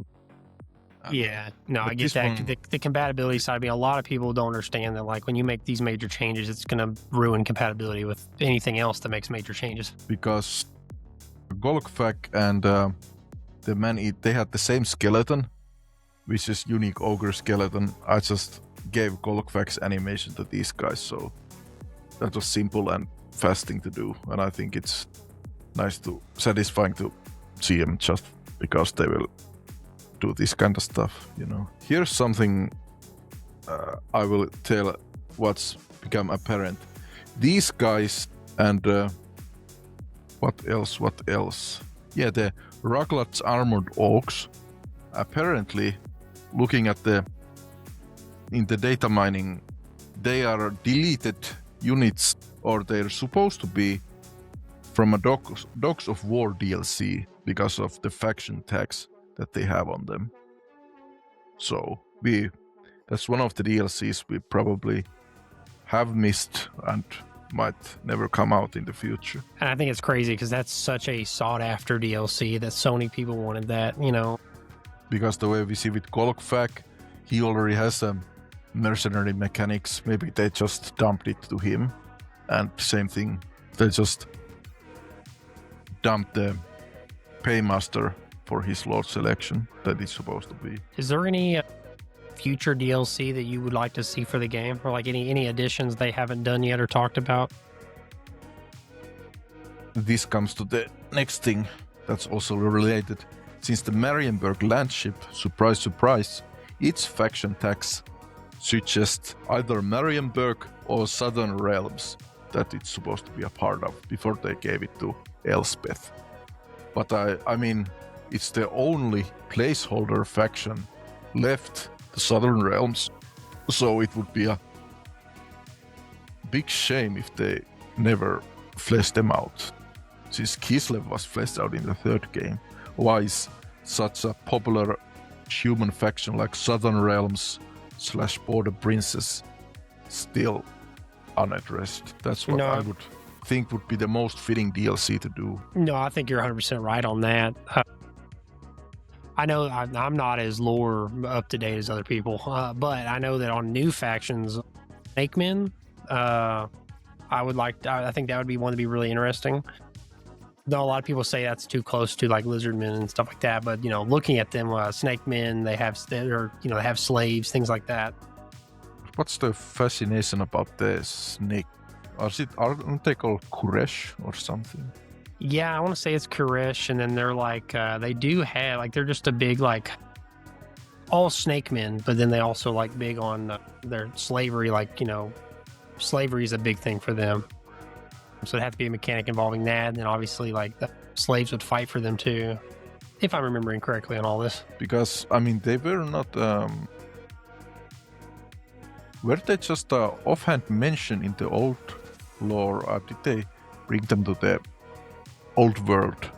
What's the new tabletop game? Because they didn't ever have a codex or anything like that. And they're suddenly so popular. I don't get it at all. Yeah, it says it's so they're the hinterlands of Kuresh, located south of Grand Cathay, east of the kingdoms of End, and west of Nippon, Japan, pretty much. Mm-hmm.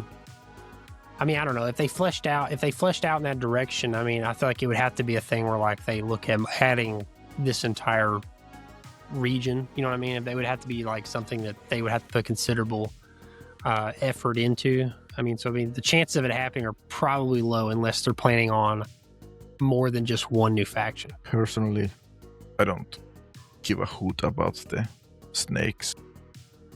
I'm not really that big of a lizardman fan, and just a faction of snake people, nah.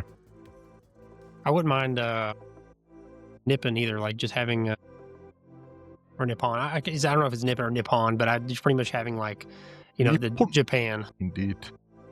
And in the skeleton crew, there are 2 Nippons that are being worked on. I feel like I've seen that because I've seen one that isn't there one out that has kind of like a like one unit or something like that, like it's like just like a pre kind of thing, like just to kind of show off that they're working on it. And then there's another one that's almost like a reskin or something. It's I'd have to look again. I haven't looked in a minute. Just someone was telling about me on my comment page on YouTube. Somebody was telling me about it. I just seen some work in progress stuff like what's the other is really out there lore wise. I think the other was more faithful classical interpretation. The other was kind of post-apocalyptic demon apocalypse Nippon kind of thing. I wonder, because there's lots of projects going around, but they take so long time, so I wonder what's gonna come out and what's gonna get abandoned. I'd like to see it just because I was a huge fan of Shogun too. So like, seeing Japan, being able to play as Japan on here, I'd be like, heck yeah, because that just, it'd be right up my alley. Speaking of Shogun 2, look at this. Do you recognize what's it? That shaman was. It's the altered description from the Takeda Fire Cavalry. Like, these cavalry are sold in the general's hand ready to slide into a battle line. So really, that's a slightly orcified version of that, since they are red cavalry. So I thought it would be fun. Do you remember the Shogun 2, like your agent, like little scenes, like when you'd have them do like a mission, like they would show like a little cutscene? Of course, yeah. What's kind of weird? I was imagining the other day, if they never got rid of that. You imagine like those little goofy cutscenes like that, like in Warhammer games? I kind of wish they would have kept those, just because I think it'd be really interesting. Yeah, how much? If you hired decently competent animator, how much would you even? The budget would not have to be that big. It's done with the in-engine models and stuff, so it would have been very much fun. But they were really cheaping up on this stuff. What's important, what isn't important. Yeah, no, I think it'd be great if it did return.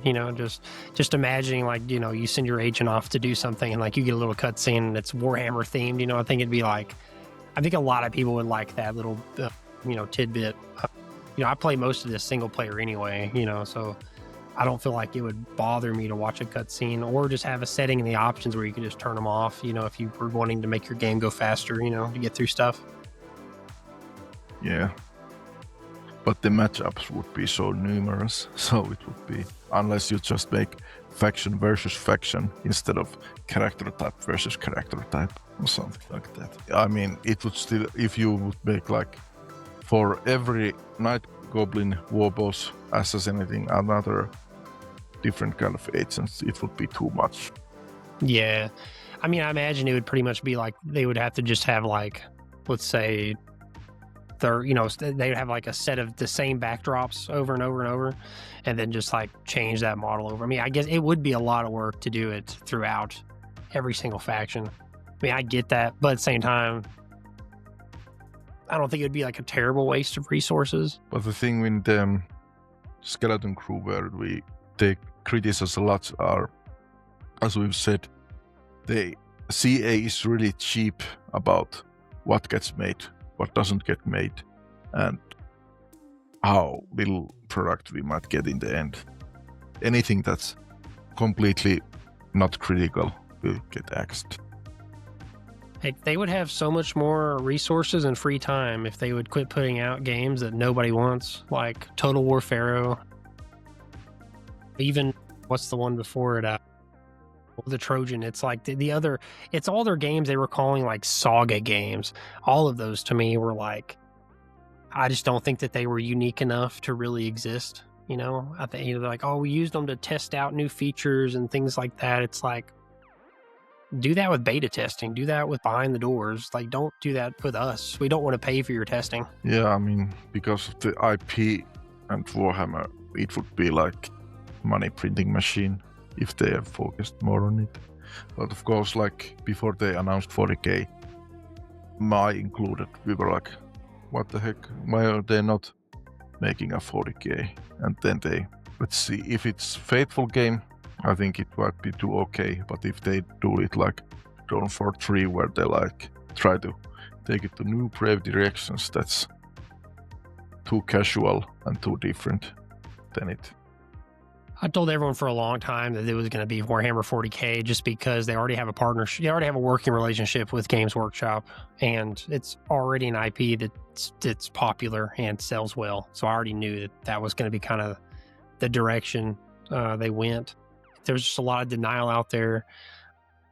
And I am very happy about Medieval 3, though. It takes well, and I really hope that'll be the second game on the new engine. I'm really hoping that the modding's there, and as I feel like modders are going to have a heyday with that. Only I have 500 hours in Shogun 2, but the other game that I've played like a couple of hours is Napoleon. So those are the classic ones that I have played. Yeah, Napoleon was really good. I think Napoleon, I rank, so Empires, or Empire, Total War Empire and then Total War Napoleon. I rank Napoleon higher than Empire, just because I feel like the combat was like so much more immersive and really enjoyable. I liked it a lot more, and a lot of people were like, Empire is so much better, and I'm like, I don't think it is. Yeah, I have it, but I haven't. I think I started it and played a battle or two, but I haven't gotten into the Empire. Nor have I completed the campaign in Napoleon. I think I played it some, but never completed it. Same thing with Three Kingdoms. Oh yeah, I played it for like a couple of hours and haven't touched it since. Because it was too different stack system, like you have a hero and then you have a couple of units. It was too different for me. It was really different on the battle side. I will say this, their diplomacy system in that game was fantastic. They have a really awesome character diplomacy style mechanic where characters form rivalries or start liking a character or disliking a character, managing their relationship that could betray you, we have marriages, things like that. Very, very deep on the diplomacy side. which kills me because they'll do that and they'll be like, okay, here's all these deep diplomacy mechanics, and then let's go to the next game and we'll take away all of that. We'll never have any, it just throws me off that they'll develop a feature, develop something, and then they'll throw it away. Maybe. Here's a little Shogun 2 reference. Instead of Hanzo's shadows, it's Huangqi's shadows, which is one of the old ones. And they are like mini Oxyotls, animations-wise and stats-wise. Yeah, I haven't looked at Lizardmen at all yet in your mod. Say, There's plenty of these. Warhammer 2, probably Lizardmen and Dark Elves are probably my 2 most played factions in Warhammer 2. Out of the base, What did I play the most? I think I played... I think Chaos Warriors are my overall favorite faction in Total War, so I think I played them the most. It was just so much fun to go raising the empire and every settlement and stuff like that. And when they were added into Warhammer 1, like the Chaos Invasion, like that was like... And when that got added in, I was sold on Warhammer. I was like, okay, I like this. As you can see, nowadays we don't even have Chaos Invasion End Time event, all the, what's the Crisis event or thing like that. Yeah, I know. I can't believe that hasn't been added yet for like Immortal Empire. Like, I just can't believe. I'm hoping with this End Times DLC, because there's a rumor that one of them's going to be from Nurgle.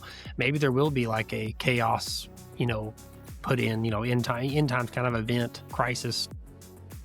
Here's something where I ran out of names because the Kroshkor Ancient, which they added as a lord, it's actually one of the tabletop sergeants, so I couldn't use that name. So I made up my own. It's one of, that, because CA, because some complain like, they say, hey, you cannot do that because they are officers, they are not units, but CA does it themselves, like, let's see, Chameleon Stalkers. These are actually supposed to be the sergeant models, but CA does them in 90 units, and same thing like with Wood Elves. The Blade Singers also sergeant models. CA made them into a regular unit. With the Chaos Dwarfs also. Well, Overseer is actually just a sergeant for warriors. And that's the odd thing, because Infernal Castellan, it's just mentioned in the Tamurkhan's campaign books. It wasn't a tabletop model. They made it this, but in actual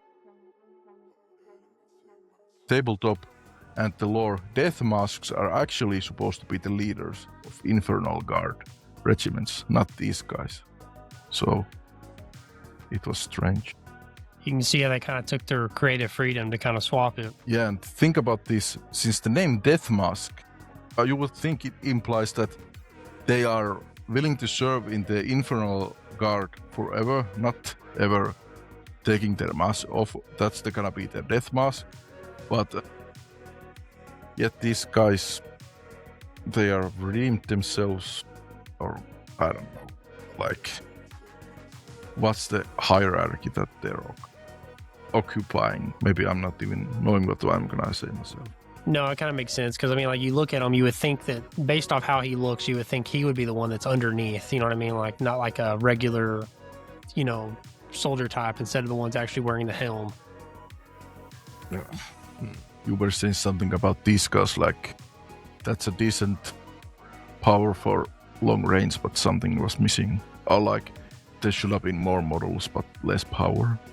Or that's just a big, I think that's probably the one thing I see in the comments the most. A lot of people are like, make them 24, like a really small elite unit or something like that, to where like for fire, like for them, make it like line firing at that point. would you also want that they should be competitive stat line, like they should fight into a draw with a vanilla unit, or that they should have insane stats like these in total? Keep them as a super unit or a balanced unit? Yeah, I mean, I feel like overall now looking at them more as like minor heroes, I think now it makes more sense. Yeah. And also, like, you're going to be putting them against other minor heroes or against heroes, lords, large units. things like that, you know. And I also do think that when you mix them in with the regular roster units, you know, they do look good in combat together with your regular roster units, because then you have your volume and then your smaller units of 4, and you're kind of mixing them into the combat, you know. Yeah, it's like observing a hero. Like, if you look at the crowd, you don't know whom to focus, but if you use this one, you can focus more on what they're doing, so you can enjoy the spectacle more. Maybe. Yeah, I will say shooting lords and heroes in combat for like any mod in general, because there's one unit, like one entity. If it's like on the ground or like a really weak mount, like a horse, it's hard to really show like interesting looking combat, really, because I mean it's just so much. It's only going to look so flashy. It's a little bit easier to show like a large group of infantry fighting, because you know they're all doing a little bit different things. You know, I made the whole Norscan roster and whole Kislev roster for vampire counts as zombie versions. The whole freaking roster. I'm gonna show a little bit what they look like, but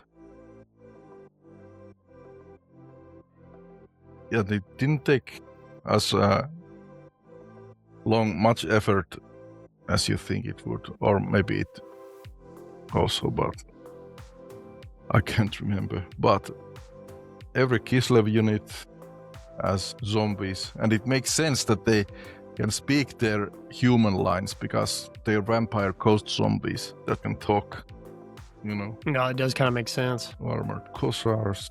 Yeah, see your undead bear there, or zombie bear. Yeah, let me show it up close. I just put those ship debris parts into their legs, and I took the skull from them. What was the Kislev? Beasts on the forests. Things in the forests. I just put that skull in there, shaped it a bit. I didn't find any bear skulls in the game. Maybe I shouldn't have looked more. But it does its job. No, it looks like, I mean, unless you told me, I wouldn't have been like, oh yeah, that's from, I mean, it looks like its skull. Lots of beasts have similar skulls. And little arrows here and there. It's decently popular. I mean, average, the mods, like, they can get from 500 to 1500, and then we go from up. I think very good when they get like 3000, then to up to 5000, and some couple of mods break the 10,000 limit and get to 15,000, like the Chaos Demon Barge, which is my most downloaded mod. I was wondering, can you? I've always wondered that. Like, so can you see like how many people are subscribed to your mods currently? As a total? Yeah, like I guess like, can you like, is there? I've always been curious, kind of like on the back end, like if you see like you put your mod on the workshop, if you can like, I guess see how many people have it subscribed to, or you know, that kind of information. Aren't you seeing it? Because I think it's public information to next to the on the right. Is it? Just like it's total viewers and active downloads and favorites. It's public information there. You have. Oh, you're right. Yeah, I guess I've never really. I guess I've just never really looked at it. I've always looked at the reviews, and pretty much like I always looked at just the ratings, and okay, so yeah, you need viewers 4,600. Hey, okay. So your best mod, like your most popular mod, is the Chaos Dwarf Air Force, or what was it called? What was Air Supremacy Chaos? Or what the heck was it called? I don't know. I forgot the name. Oh yeah, I just found it. But the unit is called Demon Barge and Hellstinger. Yeah, Chaos Dwarf Aerial Supremacy. 2 flying units. Dang, 51. Okay, so 16,000. So current 16,432 current subscribers, 51,000 unique visitors. That's impressive. About modding other games, I think I started actively modding. First thing I started modding was like Fallout New Vegas in a little private mod, like tweaking stats and stuff like that. But now that I've learned how to do this kind of kit bashing and learned this kind of thing, I think I might be able to manage like Bethesda games, like if the next Elder Scrolls comes out, I can probably get modding that. And I could probably go like do stuff for, let's say, Skyrim, but I haven't bothered to because maybe there's enough in there already. But if something like that comes out, I might be able to do something like, because the top mods, like they have like 8 million subscribers, so it would be something to make a banger like that. Yeah, I guess you start modding for like for example, the next Elder Scrolls come out. It's going to have this massive player base. You know, this game has good player base, but not like that's going to have. You know, so there's going to be a big difference on the number of people you can get to look at your mod, subscribe. Also, a little graphical detail. Like these guys, as you can see, they're covered in the red, but they actually have their unique dark texture underneath you don't see. So I used that for these special Mongol creepers, and they also function as for hunters, you know. And same for the Resident round. They just use the basic model of the hunter. Nothing special about it. But from the mold of these units. Let's see, do I have anything else? You're probably gonna edit the episode or Yeah, I'm gonna cut around. Probably like try to do like. Yeah, I tend to, because I have lots of things to say, so I might go into long rambling things. Probably try to put together things that are related into one section as I can, and then try to keep going with that. And then I might just upload one that's like maybe upload an edited version, and then like maybe upload a few days later the raw, like here's the full, 2 hours, and that way if somebody wanted to hear it from beginning to end, they can. I know some people like, they'll turn this kind of stuff on like if they're on a car drive or something like that. Yeah, you didn't cover Norska because they have a big roster too. Yeah, no, I did look at them, and yeah, they have a pretty big roster. Etin and Hydra, these are unique for Throg himself, because they updated, like he has his unique building chains with trolls, so I gave him some of those. As you will see what there's in stock. Like, you just looked at the icons, not in game, or? Yeah, I just looked at the icons. I just pretty much I usually before I cover a faction or when I'm deciding a direction, I kind of get like a unit count. I just kind of get like a broad idea of how many units there is total before I dive in. That way I just know if it's how much time I need to commit. Like the large ones, I usually give 2 weeks. Like, yeah, I'll put 2 weeks of effort in, 2 weekends of editing. That way I know I'm not too rushed, Yeah. They're like big old trolls, and them with just one-handed clubs.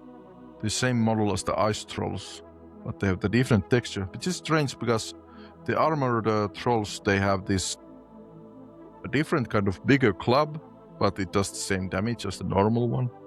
So I simply upscaled that appropriately for these guys. It gave them contaminated, because I think that looks kind of stinky one. I was just looking at that, I was trying to figure out what it was. Or what is this unit? It came with the DLC. It's called Cursed Etin, and it's from the Monstrous Arcanum book. I think it came around in the End Times campaigns, but it's a kind of, it's not giant. It's like conjoined mutated men cursed by the chaos gods into this form. They can talk, and let's see. DLC, they came in 2 variants. This one is a little weaker, but they have magic, so I made that into a Regiment of Renown. They definitely give props for being an ugly unit, that's for sure. Just from like their face and everything. Yes, but it's surprised how did they went with. Everyone hates giants, but maybe this is a worthy giant. I don't know how it performs the game, but they can actually guerrilla deploy, so that's something. And they have this, so I guess it's kind of an improved giant. Jarls. Yeah, these are also mentioned in the lore. I think, yeah, These were the sergeant models or something. And if you have seen Tamurkhan's, he has the unique skin wolf hero, you know? Yeah. There's a simple texture swap of the regular Verkin, because they were simply just swap them around. Yeah, I've always been a big fan of the skin wolf units in Norska. You will see that they are just mammoth tamers. They do, aren't they? This guy can throw axes, yeah. Or does he? Yeah, he has missile strength. What one funny thing about this one, like, when I was modeling it, I had to trial and error try to place this axe into the correct spot, like exit the editor, move it about until it is in his hand, so he kind of hangs onto it as he whips, as he normally hangs to the railing of the chariot that he's riding. I imagine that took a few tries to, is it the right spot? Go check. Nope, I gotta move it over. Okay, move it over. One of the thing that was most, because as you can see the flame exhaust in the the airships, I had to all of those different, there's the exhaust, there's the lightning, I had to one by one exit the editor and see if they're in the correct coordinates because of the things I had to work with. So that was the most painful thing to do about it. Yeah, I know it's a lot of back and forth. I can always tell when Trajan V is working on a mod because I'll see him launch Total War Warhammer 3 about 50 times. And it'll be over and over, every 3 minutes, launch Total War Warhammer 3, and then he'll pop off and it'll be launched Total War Warhammer 3. So I can always tell when he's modding. You're friends with him? I am on Steam. I have him added on Steam. So that's just how that's how I know when he's actively seriously working on a mod, because I'll see him pop on and off over and over. How much have you played with Norska? Not a lot. It's one of my lesser played factions. I really haven't played any of the not a lot anyway, of the evil, the other evil sided factions, Norska Warriors of Chaos, Ogres. I've played more Grand Cathay, Empire, Bretonnia, all the Elven factions, Lizardmen, Dwarves, Chaos Dwarves. I have done Chaos Dwarves quite a bit though. Yoram, I'm once again complimenting my methods, but this is the basic Fimir. What's the with Sorcerer Survivor, and the Tamurkhan had this unique one, so they were also easy to swap the textures into the regular models and then have this unit made and make it look unique, Same thing with this, when you have the Soul Crusher, the unique mammoth, just use the textures of the, what's it called? It's called the Hauda or something, and then instead of armor they have you can see more of the white wooled mammoth here, and of course, yeah, you will see what most of these games came of it became a meme with me and someone, what I'm gonna call them, and someone says call them this, so I just ended up with the theme use the aptly name of whatever legendary lord fits into it, and it's kind of lame and corny, but that's what I ended up doing. I mean, technically, if there could be one troll that becomes this, right? Technically, there could be others. You know what I mean? Yeah, it makes sense to a sense that it's not like something so unique there can't be another one like it or similar.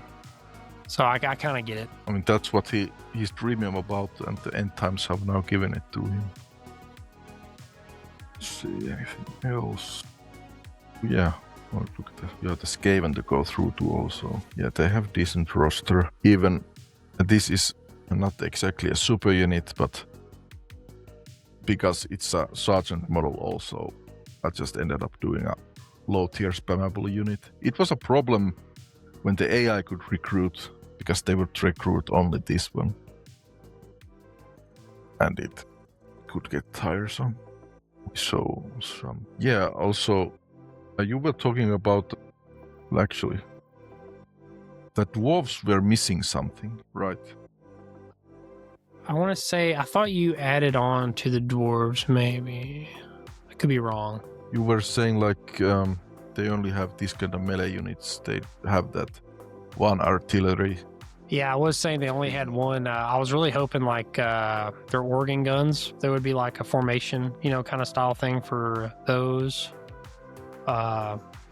Or any of their other explosive one, not just. I think that was the only thing I wanted to see more of. Was their other war machines kind of have like a formation style too, kind of like their grudge throwers. Yeah, there was like,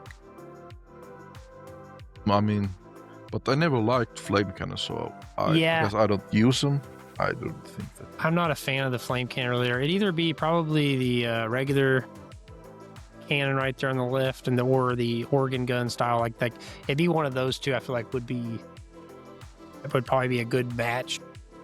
I haven't given the organ guns much thought, but because the thing with, unlike things that like can rain over walls and mortars, they're like useful for clearing infantry blobs. But if it's like something that fires like a single projectile, how many are you really gonna need? Like, I feel like with cannons, one unit of them is enough for accomplishing some purpose. Like, if there's monster, I mean, they're far away, you use them to bait them, you shoot something like walls.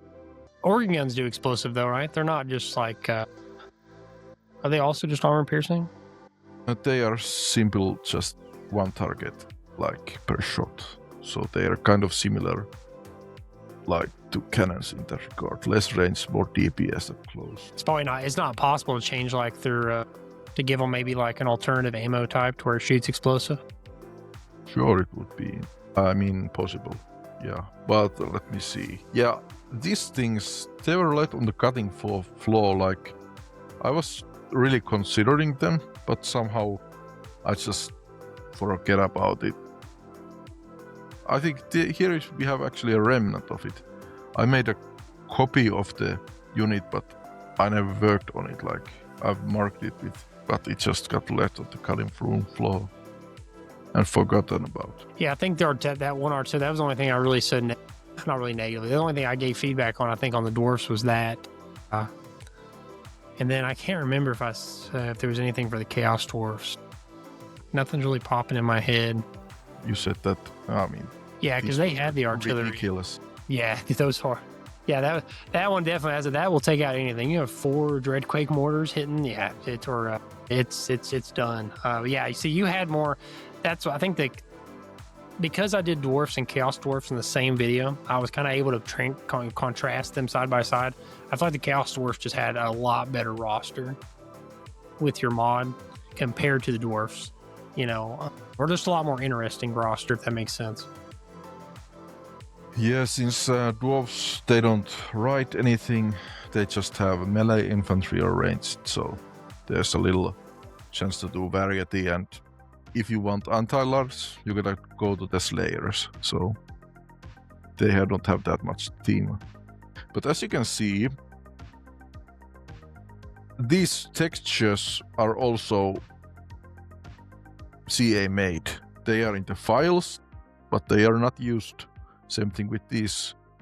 Like they have the dark iron and this red here, but nope, not utilized. Have you thought about taking any of the Chaos Dwarf like artillery units and bringing them over and just regular dwarfifying them? You mean like in the balanced version? I mean, you mean for the actual dwarfs? Yeah, for the actual bring it for example, these right here, these Deathstreaker rocket launchers, like bringing these over and putting them with the dwarfs and just kind of rechanging the colorings on them.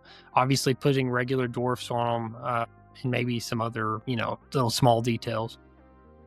I remember that seeing when the DLC came out, someone made it like for the, I think it might have been that, maybe it was some of the war machines. It was pretty simple effort. They just put the dwarven shield and they didn't change the aesthetics that much. So someone at least tried to do it. So, but thinking about if I would have to start building it in a way that it does justice for both aesthetics, it would be a lot of work. So on that grounds, I've skipped it. No, that makes sense. I was just kind of curious. I know the dwarf roster, just trying to think of ideas to bump it up a little bit more. I suppose there, like I said, there might be something in the workshop if you look. So much work, and I mean, if I started working on it and did like a week, like that kind of work, and if it wasn't a banger, I mean, for myself, I don't desire it that much, so I might not do it. Let someone do it who wants to do it. Is there any faction we haven't looked at yet? I'm trying to think of all the monocard factions, but let's look at Tomb Kings. Because I actually updated this mod just for this occasion, because there was one unit that was on the cutting room floor that I finally went ahead and finished it. Hey, just a heads up, I probably am here in about 20 minutes. Probably gonna have to call it just because my wife goes to work and I have to watch her kiddo. Yeah, I was thinking about wrapping this up, like let's look at this and say our final words and then let it. You have plenty of stuff to edit, put in there. Oh yeah, I'll be cutting for a while. What the heck, I thought I fixed it. But I think there might have been CA's own fault or something, but there's something wrong glowing effect here. But yeah, same kind of artillery thing. They double as a Nehekaran warriors. They have they're called reclaimed, they're like piecemeal, they're missing some parts and they have different layers of armor and some are missing toes. Some have these kind of aesthetic follows. I like your bone these. giants in a group of 4, just because they're artillery sided. I like that a lot. Yeah, they work like that.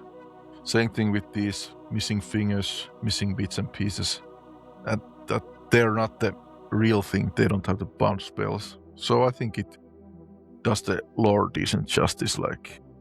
They put these incomplete things in desperation into the field. Same thing here. Actually, why isn't it missing pieces? I think I might have fixed it. Something might be broken. But instead of tomb guards up here, they have the Nehekara warriors. And let's see, is there something wrong here? They are missing. I think they're just... there's 3 varieties, but yeah. Missing pieces, things like that. I finished this unit today. It was on the cutting room floor because the building tree of the cavalry, this was at the top, but then I figured why the heck not. So I put this on the top tier and they are both in the same building roster. But here is one of the things that's from my balance, same thing. Chosen stat line, but they are for the Tomb Kings, so they will go toe-to-toe with the best of them and be balanced in that regard, because they're balanced according to the toughest infantry unit in the game. What you think? Do they look? They have this armor and stuff. No, they look good, and I like the fact that they're pretty much balanced to match the high tier across the board. They both look really, really good. One thing's missing, I should, if I want to make so that they have the eye glow, which they're missing. But here are these kind of guys. The same deal as you would expect. These guys have Cetra's royal armor style, and because they're Regiment of Renown, and same kind of halberd. Oh yeah, here's this. I think these were balanced according to the war dancers, I think, or something, stat-wise. But yeah, they're the female bodyguard for High Queen. I think there's a normal version too. What's the spell they have? Well, spell. They have smoke bombs and guardian and a devastating flanker. No, like so they can go invisible. You mean the swords? Is that smoke bomb? No, I was looking at the bottom left. Our ability, I get like this one. Right below it. No, I think the full size is it like the big circle icon with the elimination thing. 3 on it. Number 3's on it. Yeah, that's just the Realm of Souls passive abilities. Oh, okay. Like they contribute to the. But these are animations from the War Dancers, so they're like because they use the elf skeleton, so. Okay, so they're like real nimble in combat. And the face is like the priest, but like kind of feminized a bit, tinted jaw and stuff like that. But you cannot tell that it's actually the male face. You know, that's something else I see a lot in comments is people complaining about like, you know, well, they're using the animations from such and such unit. This is just a reskinned unit. You know, it's like, you know how hard it is to create custom animations? You know, like I'm like, this is a mod, free mod made for people with free time. You know what I mean? Like, I don't know. I see that comment a lot. It just blows my mind. Like, there's a big difference between a reskin and making a unique unit and using the animations in the game. There's a big difference. Like I said, someone commented on the Demon Bards, hey, this is just a reskinned Thunderbards. What's going on here? But I think, yeah. See, that's a lot different. It's like there's basic reskins where like you know, you change some colors, you know, things like that. But like then that's a high level like detailed reskin. Like there's different levels of like complexity on a reskin, you know, or changing it, you know, and bringing it over to another faction. That's a whole different ordeal, especially if you bring it into the technology tree and all that stuff. How do you think Arkhan's campaign will do when he gets these guys when he first time levels up for free? Well, yeah, pretty one-sided there. Hey, I'll be honest, I wouldn't mind an easier Tomb King campaign because I feel like Tomb King's been a faction that I've always had like a harder time playing, just compared to everything else. So I wouldn't mind an easier go at it. Yeah, I think let's say our final verse on things or something that you like to, and then we'll go to sleep and you can go to work or watch the kid or whatever. Did you have anything else on your mind? Not that I could think of. I mean, I feel like we covered pretty much everything on your mod, you know, kind of went through a lot of the comments people talked about. And you really went into detail on like how, like, you know, this is what you get when you first look at the units. But when you look a little bit deeper, these are all the little details that really add up to make this unit unique. It's just not something that you pick up on like right off the bat when you first look at a unit. And I also want to say thank you for taking the time to do this, you know.